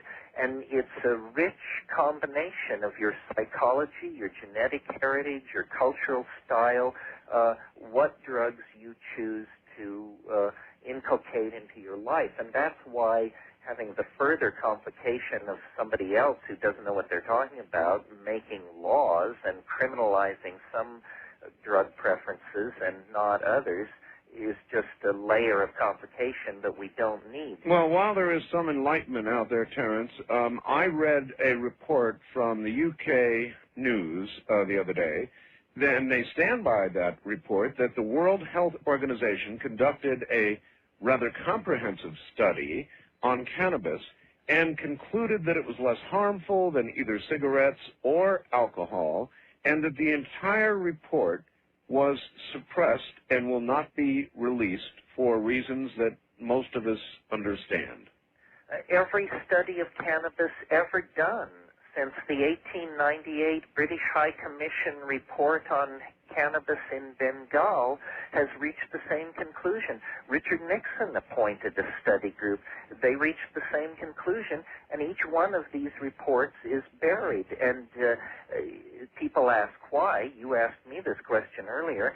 I really believe that it's because of the impact of cannabis on political attitudes, and that it makes people more difficult to propagandize and push around and manage. And so it's just a headache to the managerial class. Or if you want to take a more sinister view, they would fail to be able to enslave us if cannabis were legal. The people who think we're going to legalize cannabis by making some economic argument about the virtues of hemp are fooling themselves. The establishment is perfectly aware that it is the psychoactive properties of cannabis that make it such a hot potato. I mean, it's really an issue of chemical engineering. They want people drinking Jack Daniels and doing coffee and working like demons and lusting after German automobiles, and they don't want people kicking back and having better sex and more comfortable relationships with their environments and children in those sort of easygoing style that we all associate, I think, with pot. It's even a caricature of cannabis culture. Would you care to comment on why the government has not yet assassinated you? Me? Yeah. Well, maybe they're hoping somebody else will do the job for them. I don't know. I think maybe that the government tolerates a certain level of dissent almost as a fallback position. In other words, you never quite throw away the smallpox virus. You keep it in case you might need it. That is true. It's true. I can imagine the culture crisis getting so crazy that the people at the top will have to turn to their cohorts and say, call in McKenna and his friends.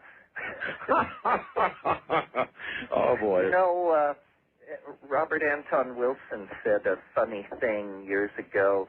He said, you should view the world as a conspiracy run by a very closely knit group of nearly omnipotent people, and you should think of those people as yourself and your friends.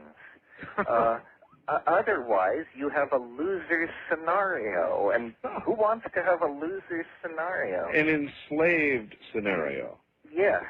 So I believe in pronoia, which is the opposite of paranoia. I believe the reality is a marvelous joke staged for my edification and amusement, and that everybody's working very hard to make me happy. All right, well, let me bring on one of these happy folks right now. Wildcard Line, you're on the air with the ruler of the world, Terence McKenna. Oh, great. This is John in Las Vegas. In Las Vegas. You're going to also have to yell at us. I'm sorry. That's all right. John in Las Vegas, listening on Hot Talk 105.1 FM. Yes, sir. Okay, I'd like to recount briefly what I think are a mysterious sequence of events that have recently occurred and get your comments, if I could. I got a book that has some sacred geometry in it. Yes. And I started fooling around with some of the shapes, and then I had a dream that ended with me standing next to the building in Midtown Manhattan where the ball drops on New Year's Eve. Mm-hmm. Yes. And there were a group of short, wide, dark beings, wearing the same color blue that you have on, Art, in your commercial. Oh. Okay, here's the weird part. I went to the library, I got a textbook about geometry. Yes. And on page 21, it's lesson 4, definitions. Decide which of the following statements are good definitions of the italicized words by determining whether or not their converses are true. If it's New Year's Day, then it's January 1. That's an example, and then the answer is a good definition, because if it's January 1st, it's a New Year's Day. And then right next to it, the following statement is a definition of extraterrestrial creature. An extraterrestrial creature is a being from a place other than the Earth. And then they have like the converse, inverse, and contrapositive of the statement. Mm-hmm. Okay, well, the question is, in the dream, the whatever they were beings were standing next to, I think, what could be described as the symbol of New Year's Eve, which is, where the ball drops on New Year's Eve. They were standing right next to that. And then in this book, these two references are side by side, New Year's Day and extraterrestrial creature. Huh.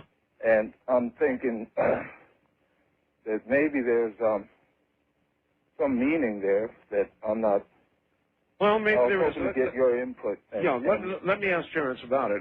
Terence, it brings us back to the geometric beings or sentient beings, I guess, that you experienced with DMT. There's an interesting question for you, and it is that I interview a lot of near-death experiencers. I interview a lot of people like Gordon Michael Scallion, who have had some sort of physical trauma to their selves, and inevitably, near-death experiences, physical trauma followed by psychic ability. All of these people, Terence, talk to me about having seen geometric patterns and shapes that brought them an understanding they never had before. I know it sounds weird, but believe me, it's common. And isn't there possibly a common thread to your experience with DMT?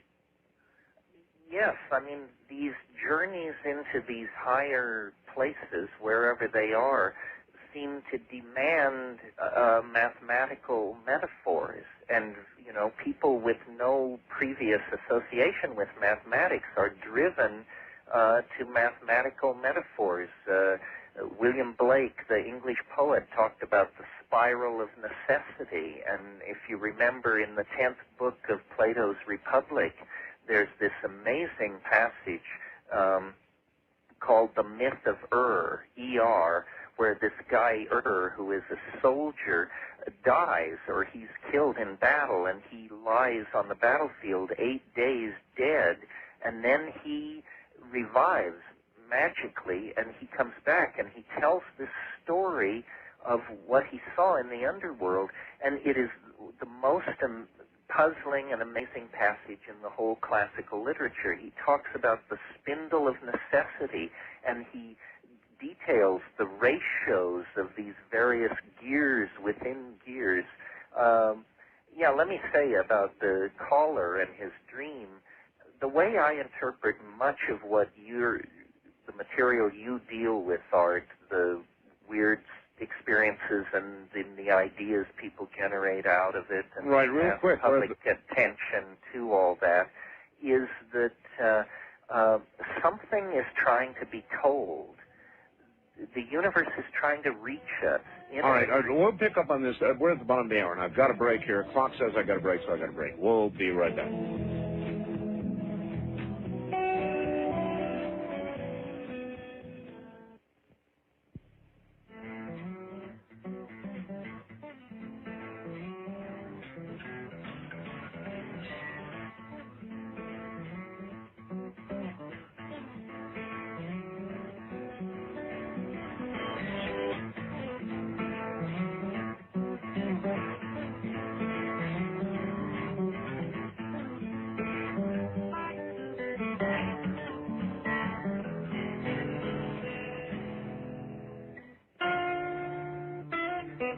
To talk with Art Bell in the Kingdom of Nye, from east of the Rockies, dial 1-800-825-5033.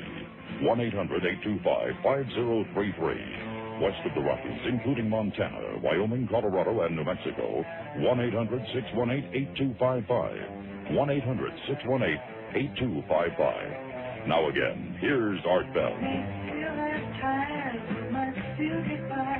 Every time I think about it, I won't cry. The phone to the bill, the kiss keep coming.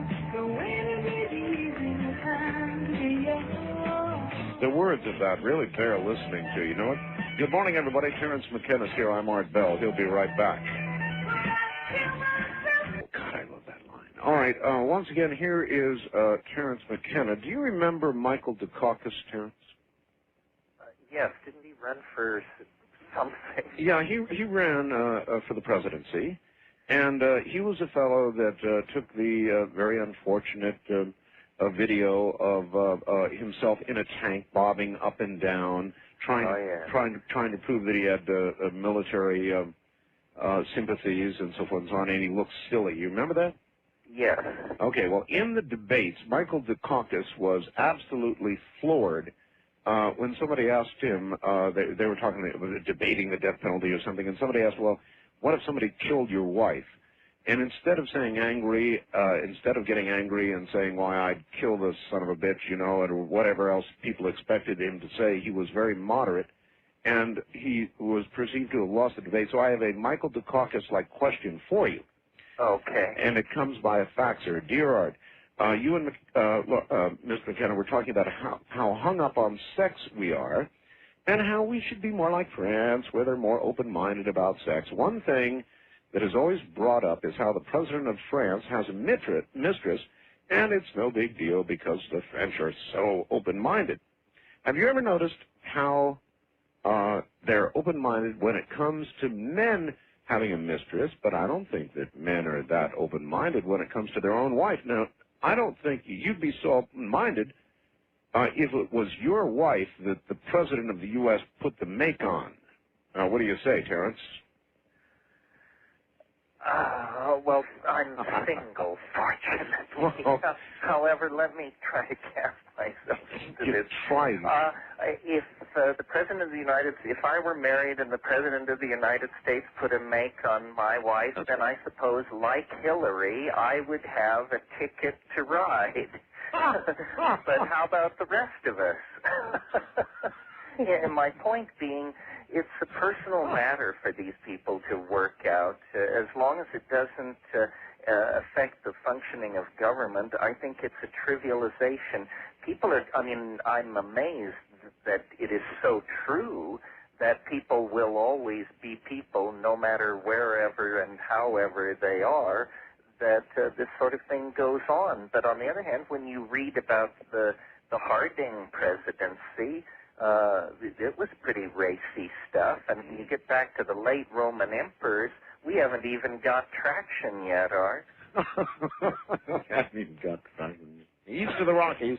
You're on the air with Terence McKenna. Hello, where are you, please? West Haven, Connecticut. All right, fire away. All right, Terence, well, we need, we don't need lie detectors, we need truth detectors. Well, maybe we need crap detectors. What? Perhaps we need BS detectors. I have a statement on transplanetary truth and universal stalemates. But first I want to digress with Timothy Leary's idea about intelligence squared. Have you heard of that idea? That observation? Sure. Pardon me? Now, you got to be careful because we've got a delay because of the system we're using, so it's like you've got to ask the question and then pause and listen to the answer, and then when the answer is complete, speak again, caller. Ask your question again. Well, I have a statement and a question. The question, I want to comment on Timothy Leary's observation about intelligence squared and how it's a two-edged sword as regards psychedelic substances.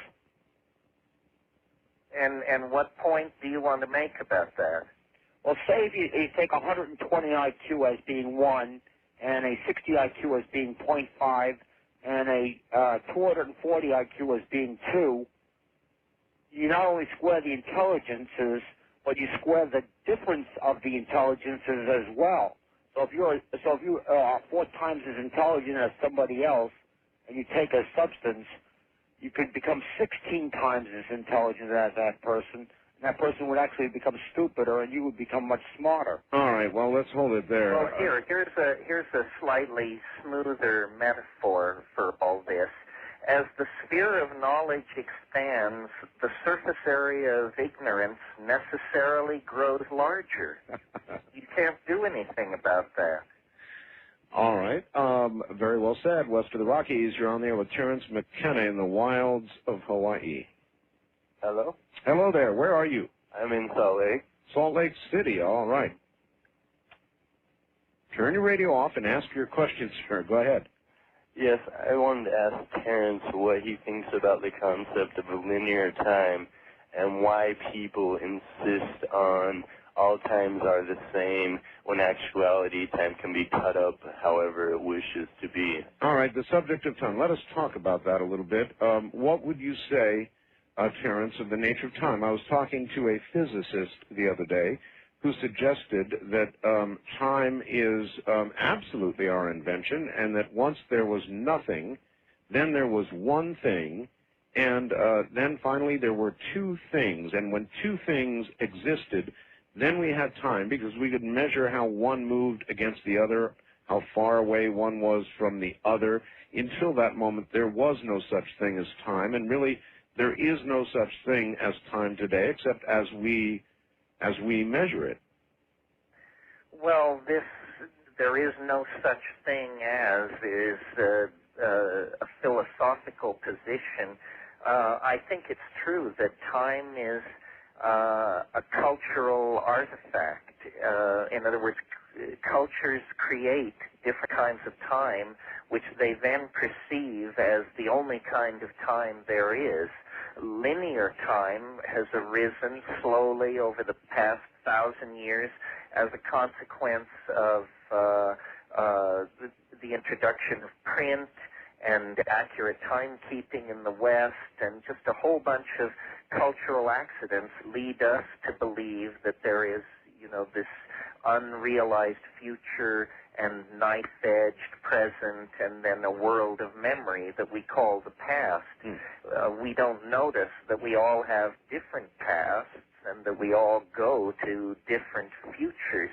As far as whether time in the physical sense is real, this is a question probably I'm not professionally capable of answering. It seems to me, though, that the second law of thermodynamics imparts a kind of an arrow to time.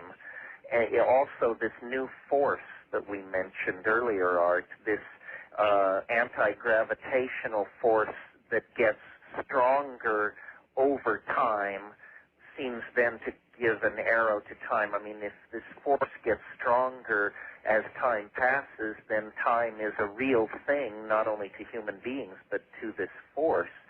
So we have to look at that. I believe that time is in a fluctuating kind of topology, and that where our models of time have failed is that we too enthusiastically embraced probability theory. Probability theory makes the error of believing that you take a series of measurements, then you average them, then you divide by the number of measurements you took, and that this is somehow tells you something useful. That, in other words, when the measurements were taken is not important. The time is smeared out by probability theory. And I think, that time is, that probability is fluctuating on many scales. The first thing you learn when you study probability in an academic situation is that chance has no memory. In other words, that the flip of a coin is not affected by the flips that preceded it. But no gambler believes that. Experience shows that if there's a run toward heads or tails, you should bet that way. Well, I think this indicates a universal tendency toward a fluctuation of probability that is how the universe actually sculpts itself into higher and higher form. This is not the theory of evolution that Darwin came up with, which sort of pushes from behind. It's a theory that there is a kind of a tractor in the future that is actually shaping processes, pulling us, as it were, like iron filings in the presence of a magnetic field. But this is a field that acts through history. Well, you can even observe, Terence, a macrocosm of that in your own life. In other words, if the coin coming up heads means good stuff happens to you, we go through these cycles where nothing, literally almost nothing bad can happen. Everything is good. Everything's coming up heads, and then we run smack into a wall, and tails will start to come up. But it doesn't seem. It does seem to run in those exact sequences that you talked about, and I can't understand why. Well, you put your finger on it when you said we see this pattern even macrocosmically in our own lives. Yes. We see it in history. We see it in the planet's history. Yep. We see it at every scale where we define time, and I maintain right down to a few minutes or a few milliseconds, and that in a way we have to switch lenses when we look at nature. And probability theory carries you from complete ignorance to a blurry vision of how nature works. Then if you will turn your attention toward time and actually propound a more complex model than simply that time is invariant, then the rest of nature will snap into being. The part we can't understand yet, societies, processes, this is where our thing is not yet ready for prime time, scientific explanation. When you do this new drug that you have been so enthusiastic about recently, what is, even though in real time or linear time it's only a few minutes, what is your perception during that trip on DMT?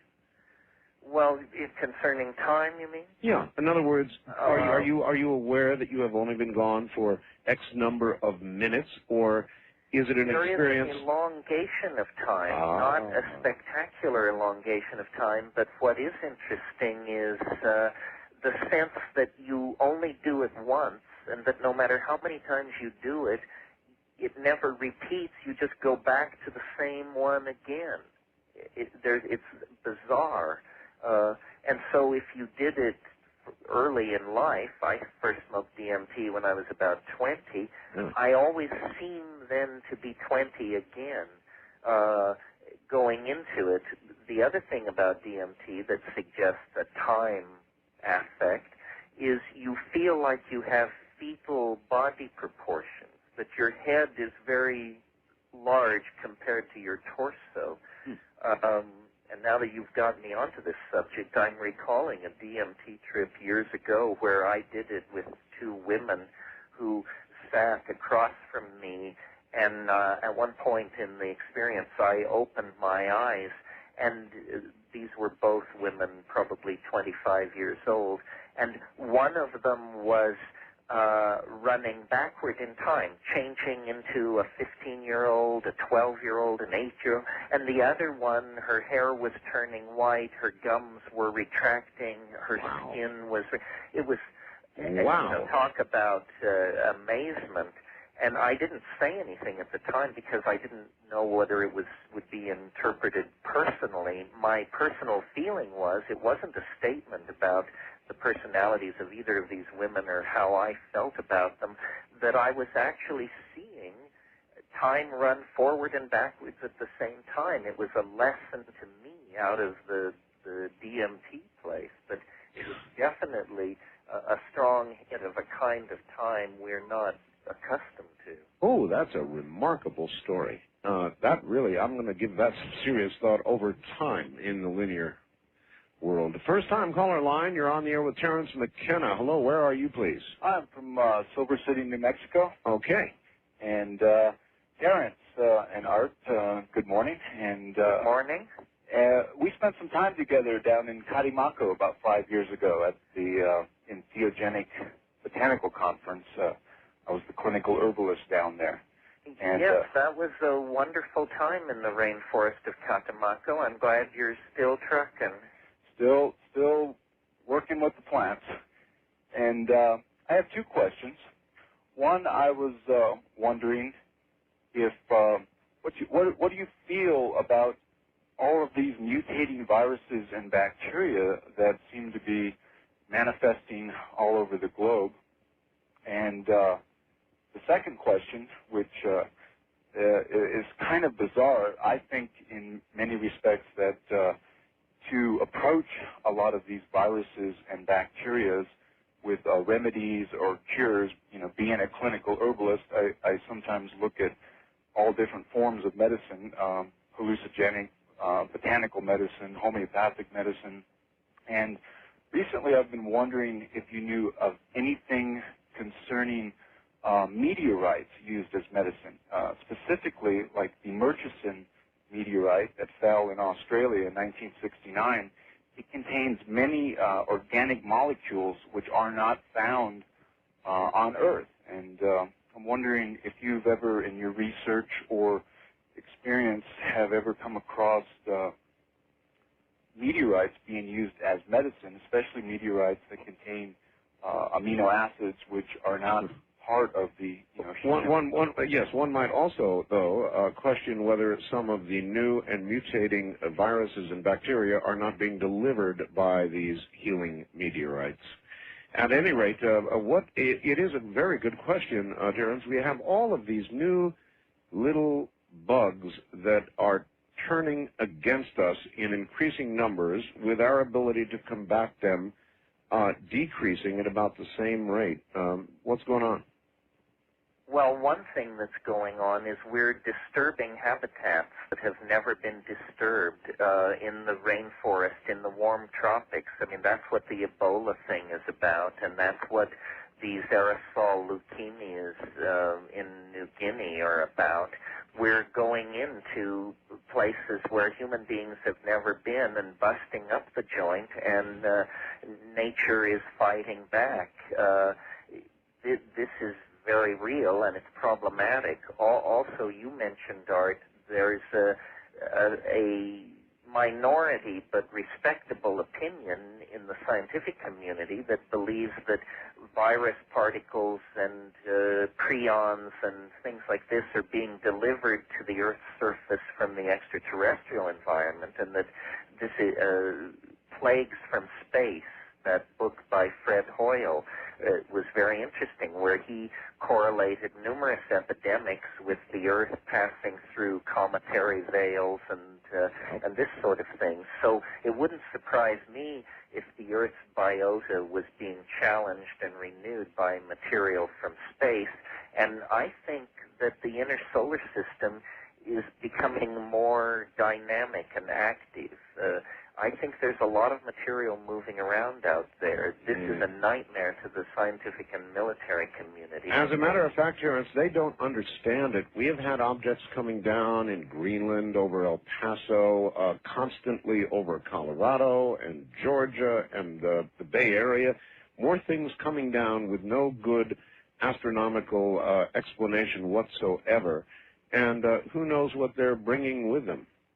Yes, I think it's a problem. This little scare over the asteroid last week should bring people to awareness. I saw a page on the internet that showed the number of known objects in the inner solar system superimposed over the orbits of Mars, Venus, and Earth. And I'm telling you, it's a swarm. You look at that, and it looks like collision is inevitable, that anything else would be highly improbable. And then it's just a matter of the time scales. And meanwhile, as we say, the biota of the Earth is constantly challenged by the introduction of extraterrestrial material, both active and radioactive. It is all a matter of time, Terence. And all right, hold it right where you are, and we'll be back to do one final hour. Terence McKenna is my guest. This is Coast to Coast AM. I'm Art Bell. Don't touch that dial. Can't wait forever, even though he wants me to. Can't wait forever to know if you be true. Time won't let me. Time won't let me. Time won't let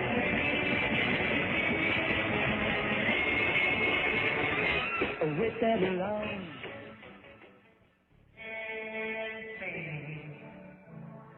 Only fools and shame,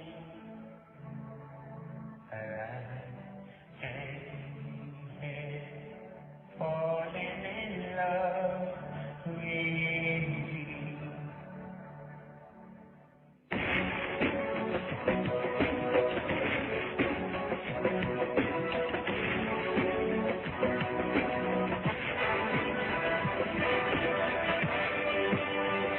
From the Kingdom of Now, this is Coast to Coast AM with Art Bell.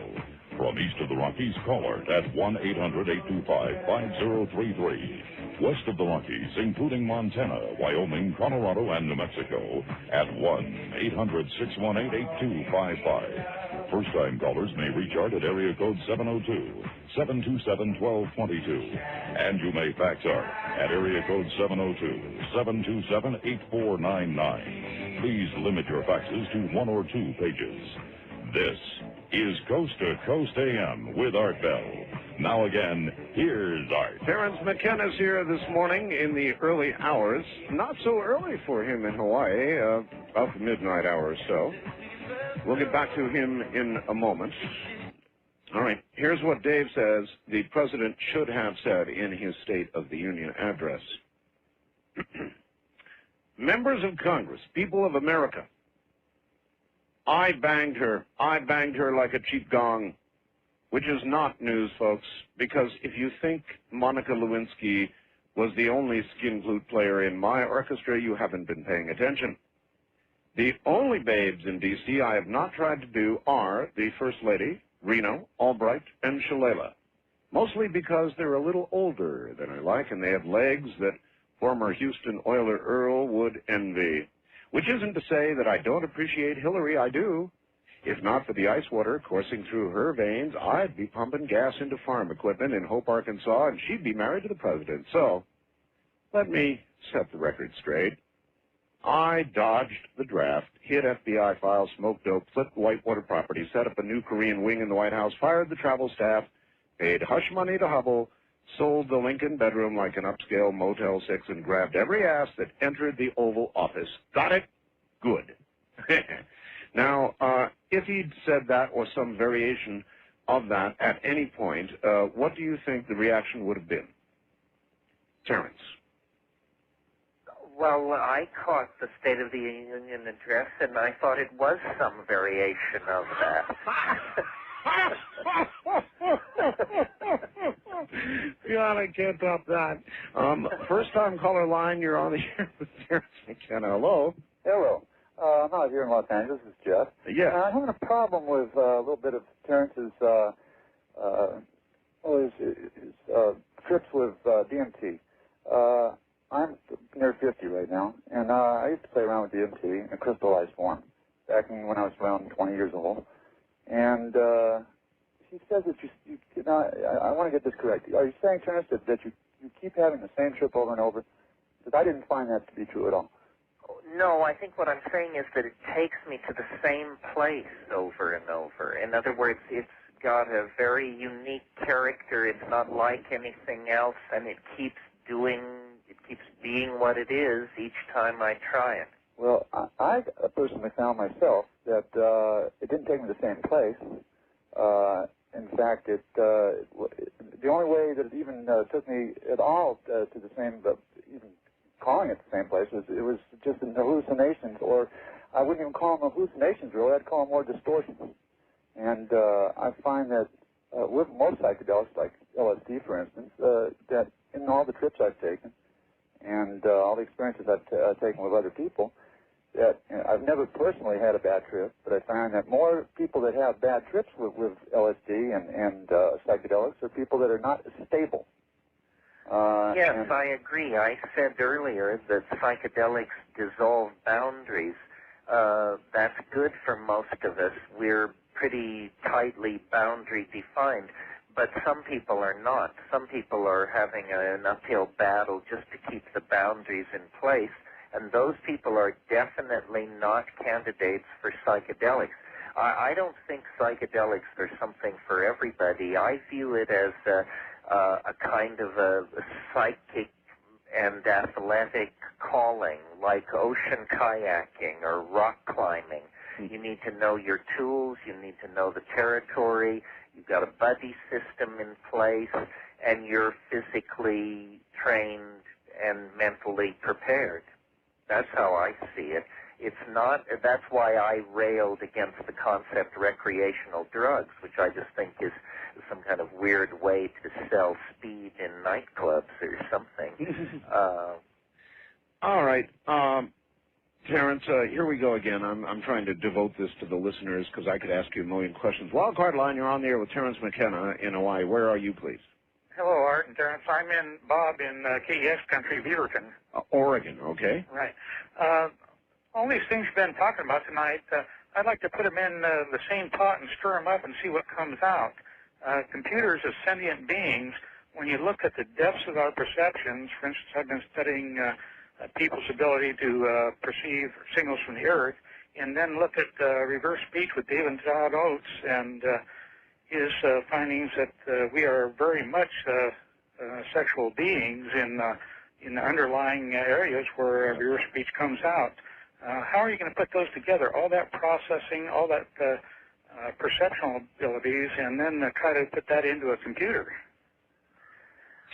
Well, in a way, what I think's going on is that the concept of the collective unconscious, which was enunciated by Carl Jung in the early decades of the 20th century, he and Freud basically discovered that the mind had a flip side that could only express itself in dreams, and that seemed very primitive and aggressive and a dark landscape. And they tried to cut some lines through it and map it. Psychedelics also threw light on that landscape. Now, if we're going to become a planetary being, we can't have the luxury of an unconscious mind. That's something that goes along with the monkey stage of human culture.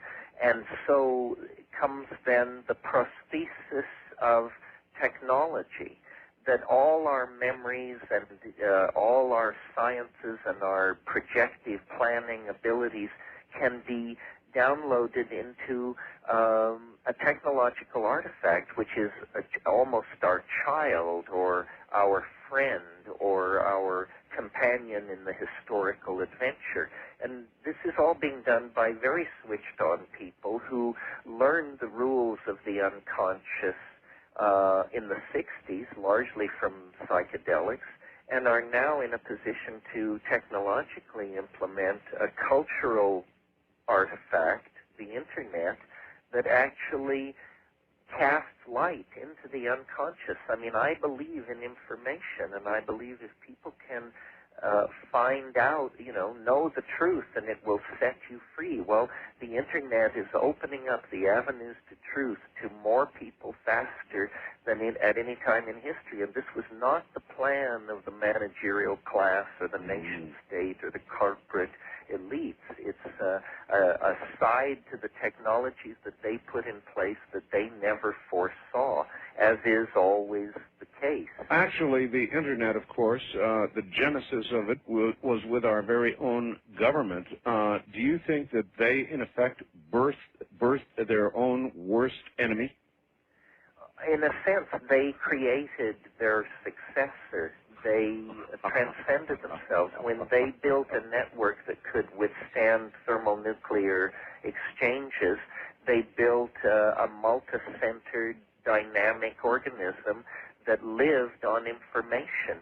And it quickly spread to the universities, the think tanks, and beyond that to the corporations, and beyond that to you and me. And now it's so embedded in the very life of global capitalism that the nation state has just been told to keep its mitts off. This whole Telecommunications Decency Act scenario showed that when the chips are down, the world corporate state is very able to assert its control and ownership of the Internet and how it's used. East of the Rockies, you're on the air with Terence McKenna. Hi, where are you, please? Hi, this is Byron in Shreveport, Louisiana. Yes, sir. Yes, sir, Art. I love this show. I just discovered you this month. I didn't know such a good thing was on the air late at night. Well, it's as I tell people, it is different. It certainly is, sir, especially for those of us who work nights, and then on our nights off we can't sleep. So this is wonderful. Well, here's a question I have for Terence. This has been happening to me for some time. When I heard Terence speak of the universe reaching out to us, or trying to, it brought home to me some things that are happening. When I was getting my first degree, I took a philosophy course, and I asked my professor, I said, "Sir, do you ever have patterns come to you?" And he said, "What do you mean patterns?" I said, "Well, I'll be going along doing my business, and on the news or in a magazine or a book, a word, an unusual word, jumps out at me. And I'll go, okay, I'm a word hound, so I kind of take note. Then, later that same day or the next day, the very same unusual word jumps out at me again. And then the next day, in a very different place, the very same unusual, heretofore rarely or if maybe never seen word pops up again. So I thought, well, maybe something is trying to tell me something. So I would take note of that word. Then I go along for months, and then it happens again with another word. I didn't know what to call this phenomenon, so I just called it a pattern because it kept reappearing. But I wondered if, when Terence mentioned the universe trying to reach out to us, Terence, do you suppose that could be one form of some outer intelligence reaching in, or? It may not be that deep philosophically. I'll give you one answer. For example, if you go out and buy a new Chevy, a Nova car, all right? Right. Heretofore, you will not have noticed Novas. Now, you will suddenly see Novas everywhere. Yes, sir, that's true. So it may be that, or it may be deeper. Terence, what do you say? Well, it's funny, again, to mention Jung. he had this concept which he called synchronicity, which is the apparent coincidence of a mental state with an event in the exterior world. And what I mean by that is you're walking along the street thinking about Mr. Fishman, to whom you owe money, and suddenly there's a fish right on the street in front of you. This is called a synchronicity, and Jung felt that there was a kind of what he called acausal connectedness, and that this was how the unconscious attempted to communicate by juxtaposing thoughts with exterior events that seem related to them in some magical way.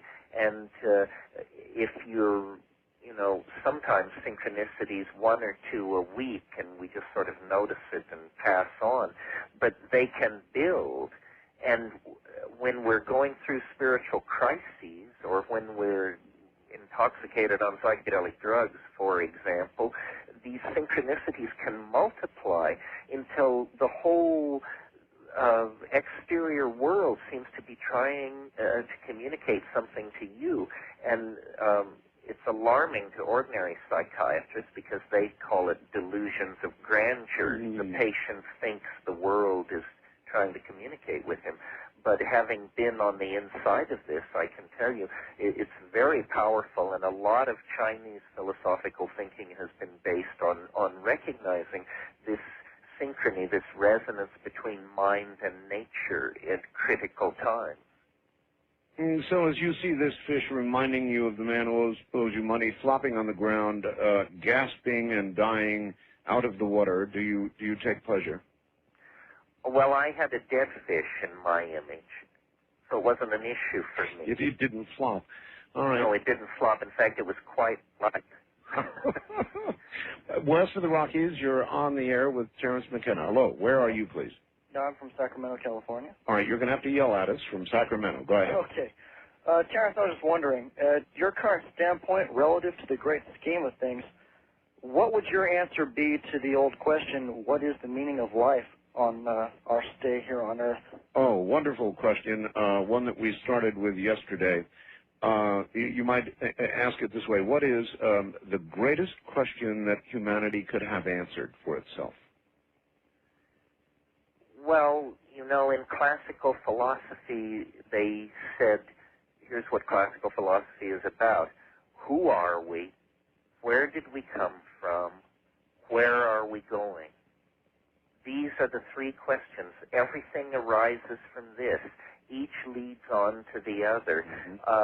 I've tried to look at the question, where did we come from, and have proposed theories about it. By looking into my body, brain with drugs and meditation and just analytical thinking, I've tried to look at who are we, and then the great unanswered question is, where are we going?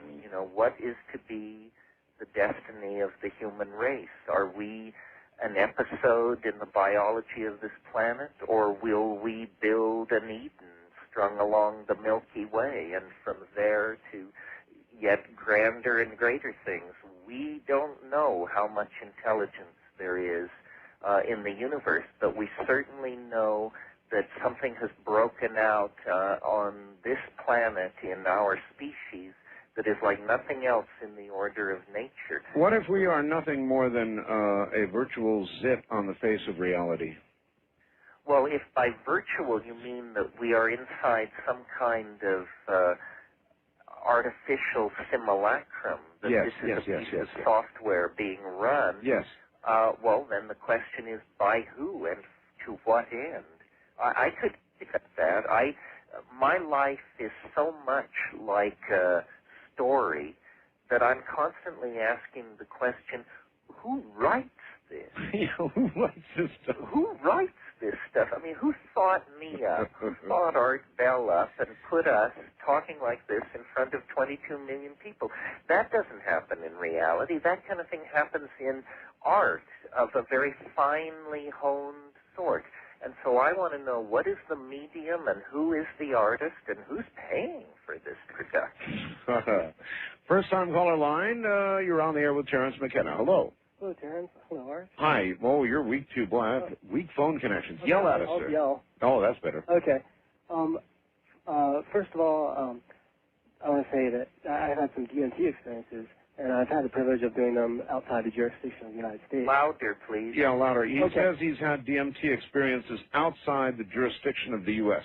Anyway. Yes, and? Anyway, I've had very similar experiences to the kinds of things that you, Terence, have been talking about.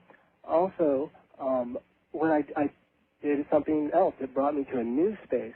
And what I did is I had 3 grams of psilocybin mushrooms, and I did this in a ritual sort of way. I did a confession first to a friend to get things off my chest, and I sent out prayers, and it was a very directed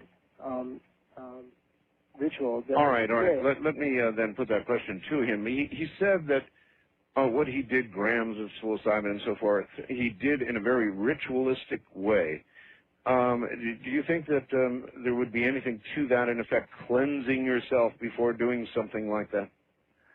Well, certainly energy follows attention. You don't have to be a rocket scientist to understand this. Energy follows attention. And then, you know, while it's true these things are dramatically affecting the mind, they are physical drugs, and they are going into your body. So, you know, not eating for 4 to 6 hours, not having recently stoked up on Big Macs or a lot of antibiotics or junk food, you know. I mean, obvious, reasonable rules are in place. All right, we're going to have to hold it right there. We're at the bottom of the hour, and we'll head into the final portion in a moment. Terence McKenna, my guest this morning. I'm Art Bell. From the high desert in the middle of the night, this is Coast to Coast AM.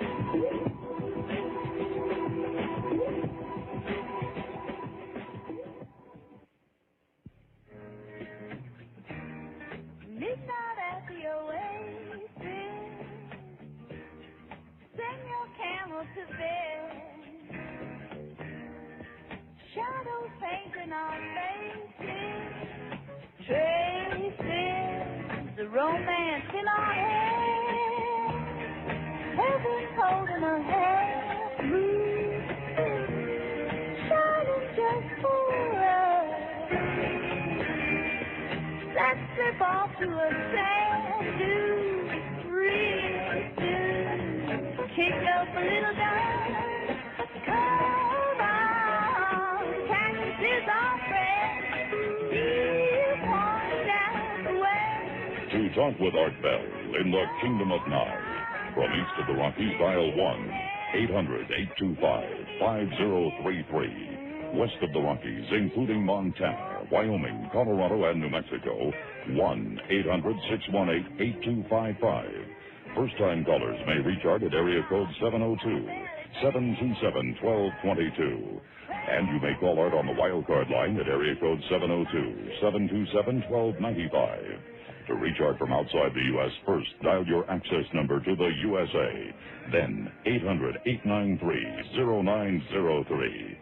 This is Coast to Coast AM from the Kingdom of Nye with Art Bell. It is. Hello, and good morning, everybody. Terence McKenna's here for about another 25 minutes or so.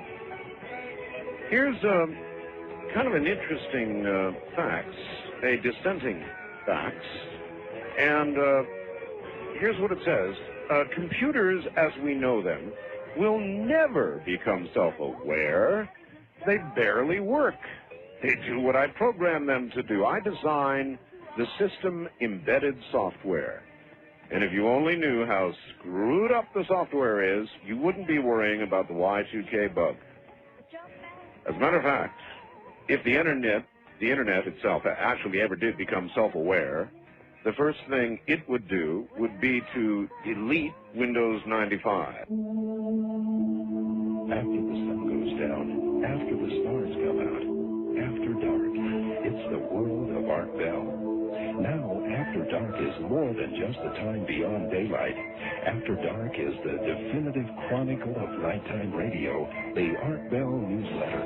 And a fresh, exciting copy could be delivered right to your door every month. You've listened to Art on Coast to Coast AM, and you heard him on Dreamland.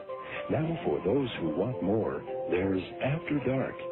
Every issue is packed with interviews, news analysis, photographs, many in color, hilarious cartoons, reader contributions, and, of course, Art's personal insights.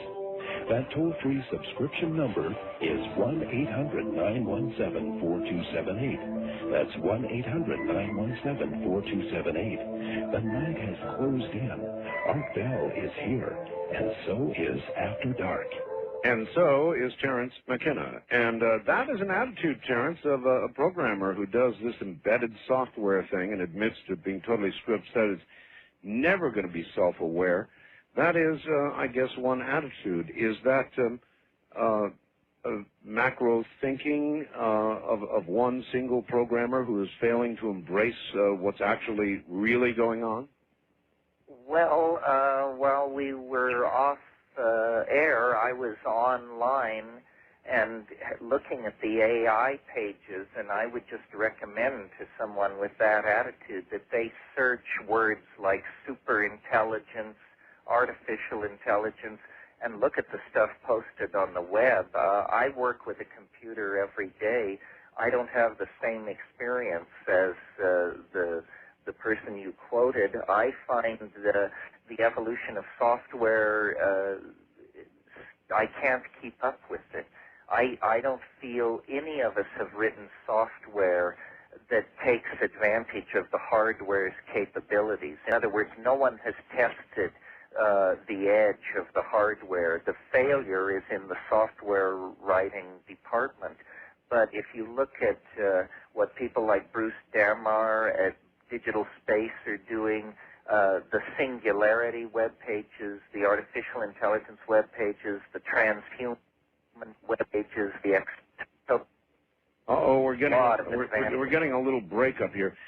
Wouldn't the real evolution begin when nanotechnology becomes a reality, and these machines then begin to either replicate themselves or to write their own software, taking leaps beyond what we can do? Because I think you're right.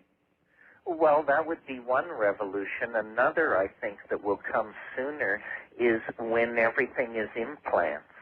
When, the equivalent of today's computer is something that you... Machine to nervous system interfacing, so that we don't feel it as a machine, we feel it as a capacity of our own mind. This will come. All right. East of the Rockies, you're on the air. Good morning with Terence McKenna. Where are you, please? This is Bill in Wisconsin. Bill, you're going to have to yell at us. Go ahead. Okay, how's that? Better. Terence, you were talking a little bit about the fish on the sidewalk. Right. And I have had experience with LSD. I was a part of an experiment in 1970s and mid-70s, and we were allowed to inject 3 bottles of Sandoz LSD, 100 micrograms each at the same time, so 300 micrograms IV. And since that time, I've had experiences, hundreds of experiences, similar to the fish on the sidewalk. I'll give you just one quick one. And I want to take it one step further and ask you this question.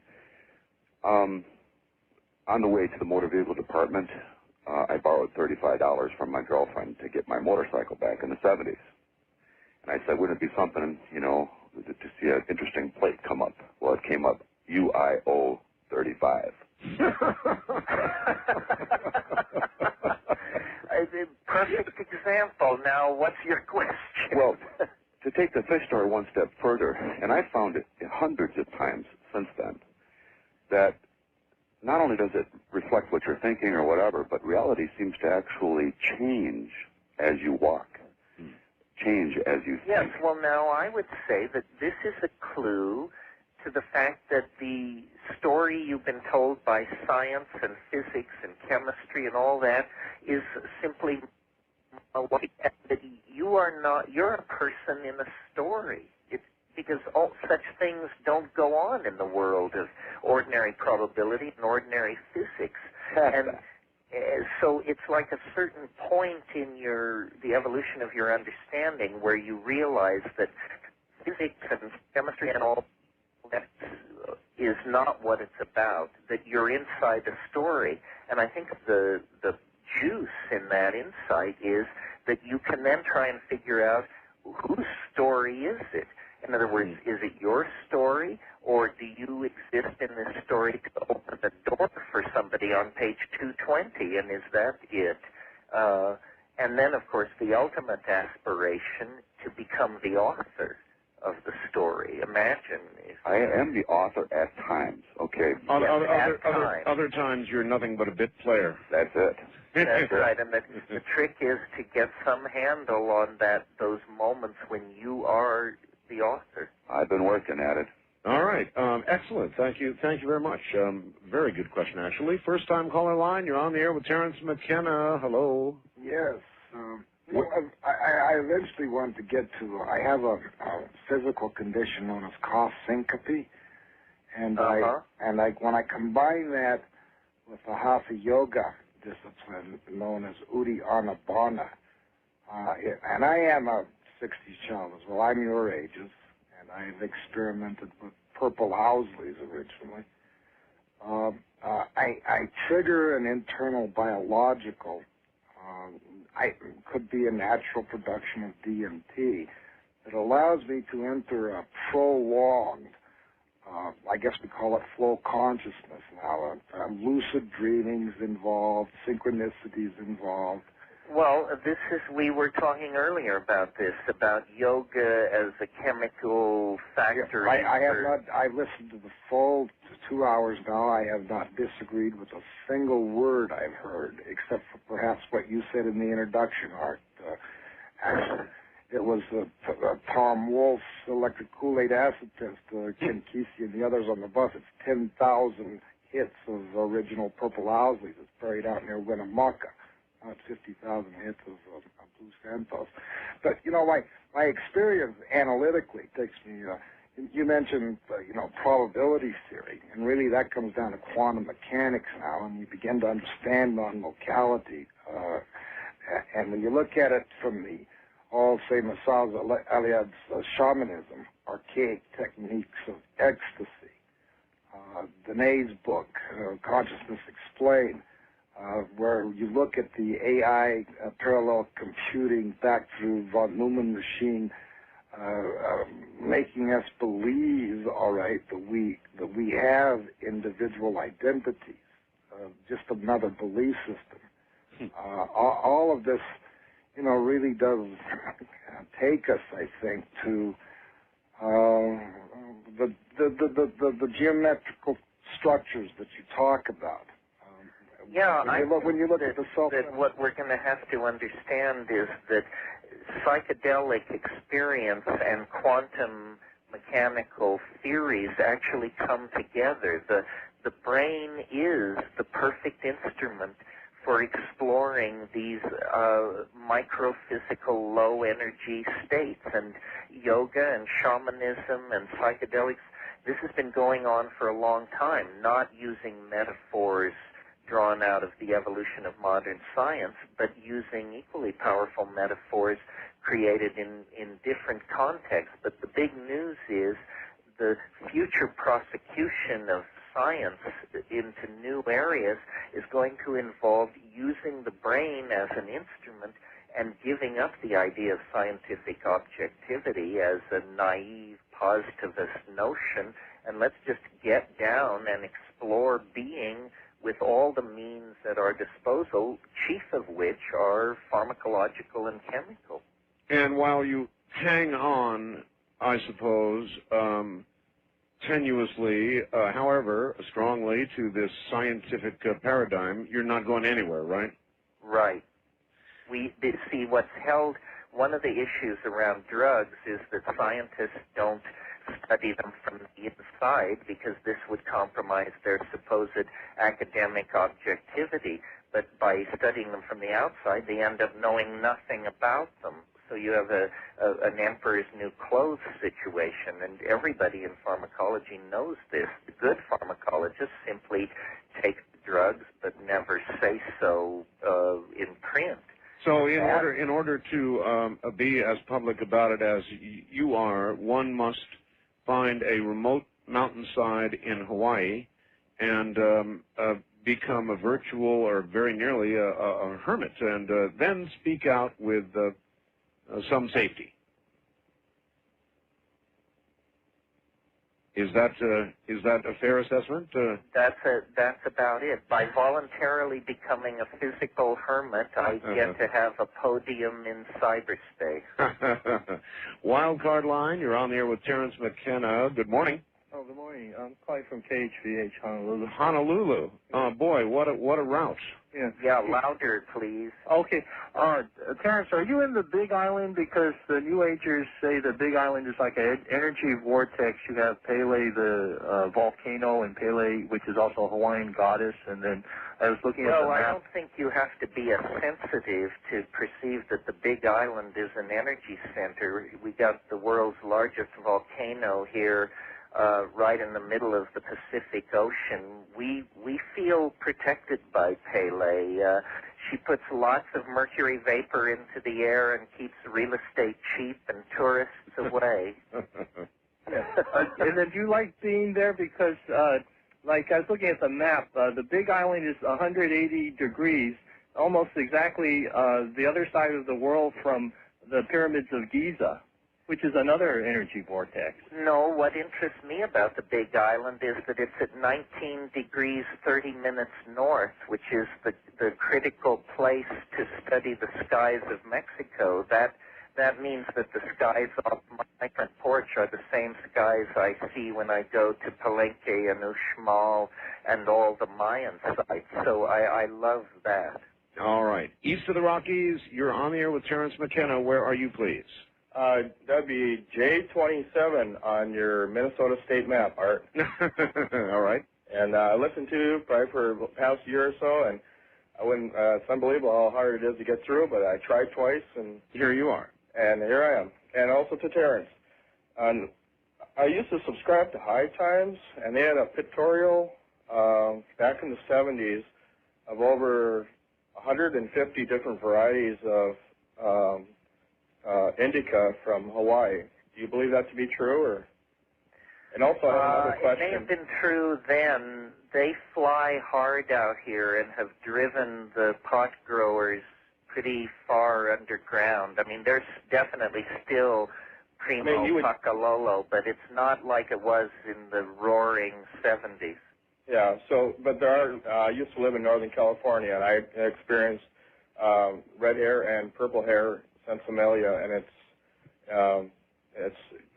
probably the Dom Perignon of that region, in my experiences. And also I have one other statement that between your two minds, I'm just wondering if this could be possible. That I had major surgery over a year and a half ago, and kind of saw it coming in that I was slowing down and my life was coming to an end.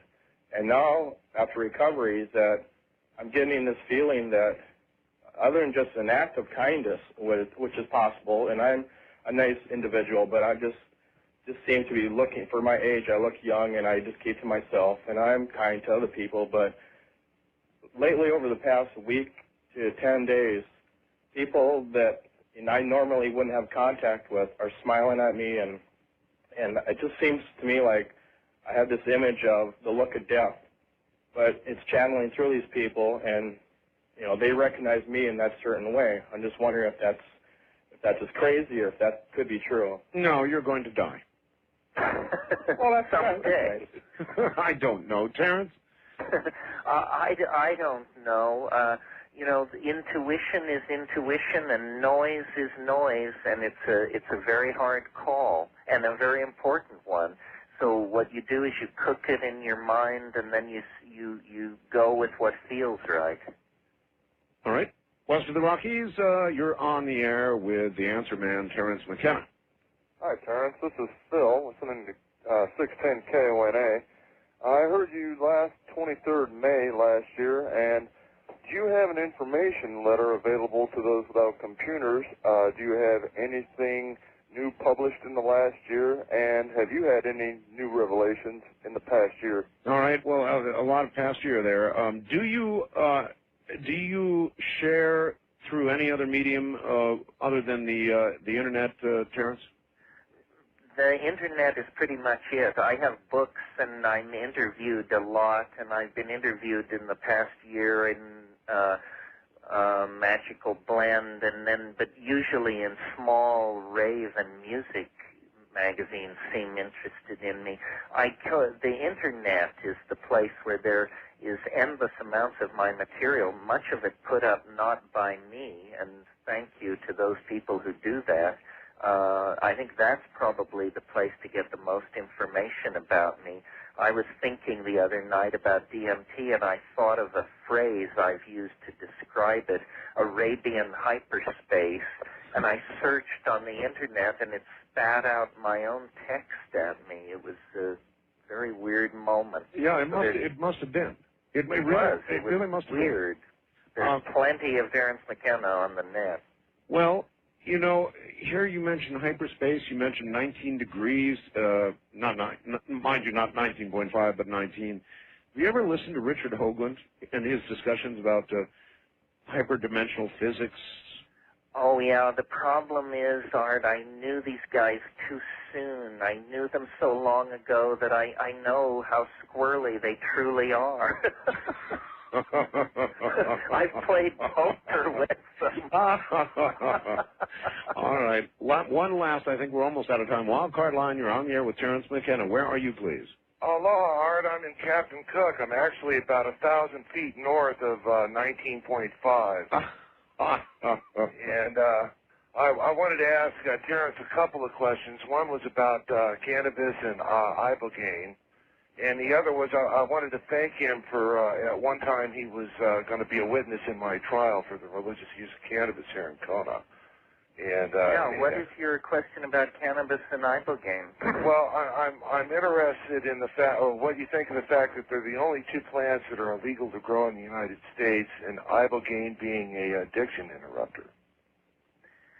Well, ibogaine was was put in that Schedule 1 in that week of hysteria back in 1960. Was put in, including the compounds later found not even to be active in human beings. I think it is a tremendous detriment and an indictment of the scientific establishment that it doesn't fight back more against government. You know, in the Middle Ages, medical students would steal corpses off the gallows in order to get bodies to do dissections, which the church had forbidden. And where is the courage of science now, big science even, that it allows government to set the agenda in the area of exploring substances which affect the human mind? The answer, Terence, is they're chicken. Now, we're out of time. I want to ask you one quick question. One of our network employees just came back from Hawaii, Honolulu, and elsewhere, and said the island is like a crispy critter. It's so dry. She had never seen Hawaii in the state it's in right now. Is that true? Yeah, the way the El Nino works is these huge storms in California, that's all our winter water. And we, until a week ago, had not seen a drop of rain since before Halloween. Wow. Now we're getting weak rain occasionally, but people who didn't store water are in trouble, and the coffee people are screaming. Boy, that's almost impossible to imagine, recalling the Hawaii that I saw when I was living on Maui. Listen, that's it. We've gone through all the hours, Terence, and once again, you have been ever so gracious. What a wonderful interview, and aside from a few interruptions, your new phone system in the wilderness is working just spiffy. Terence, gotta say goodnight. It's a great pleasure to talk to you, Art. Good luck. Take care, and when I come, I want to see you, Terence, all right? We got a guest room for you. You take care, my friend. That's Terence McKenna, folks. That's it for tonight. I'm sorry. Clock says I got to go. From the high desert, I'm Art Bell. Good night.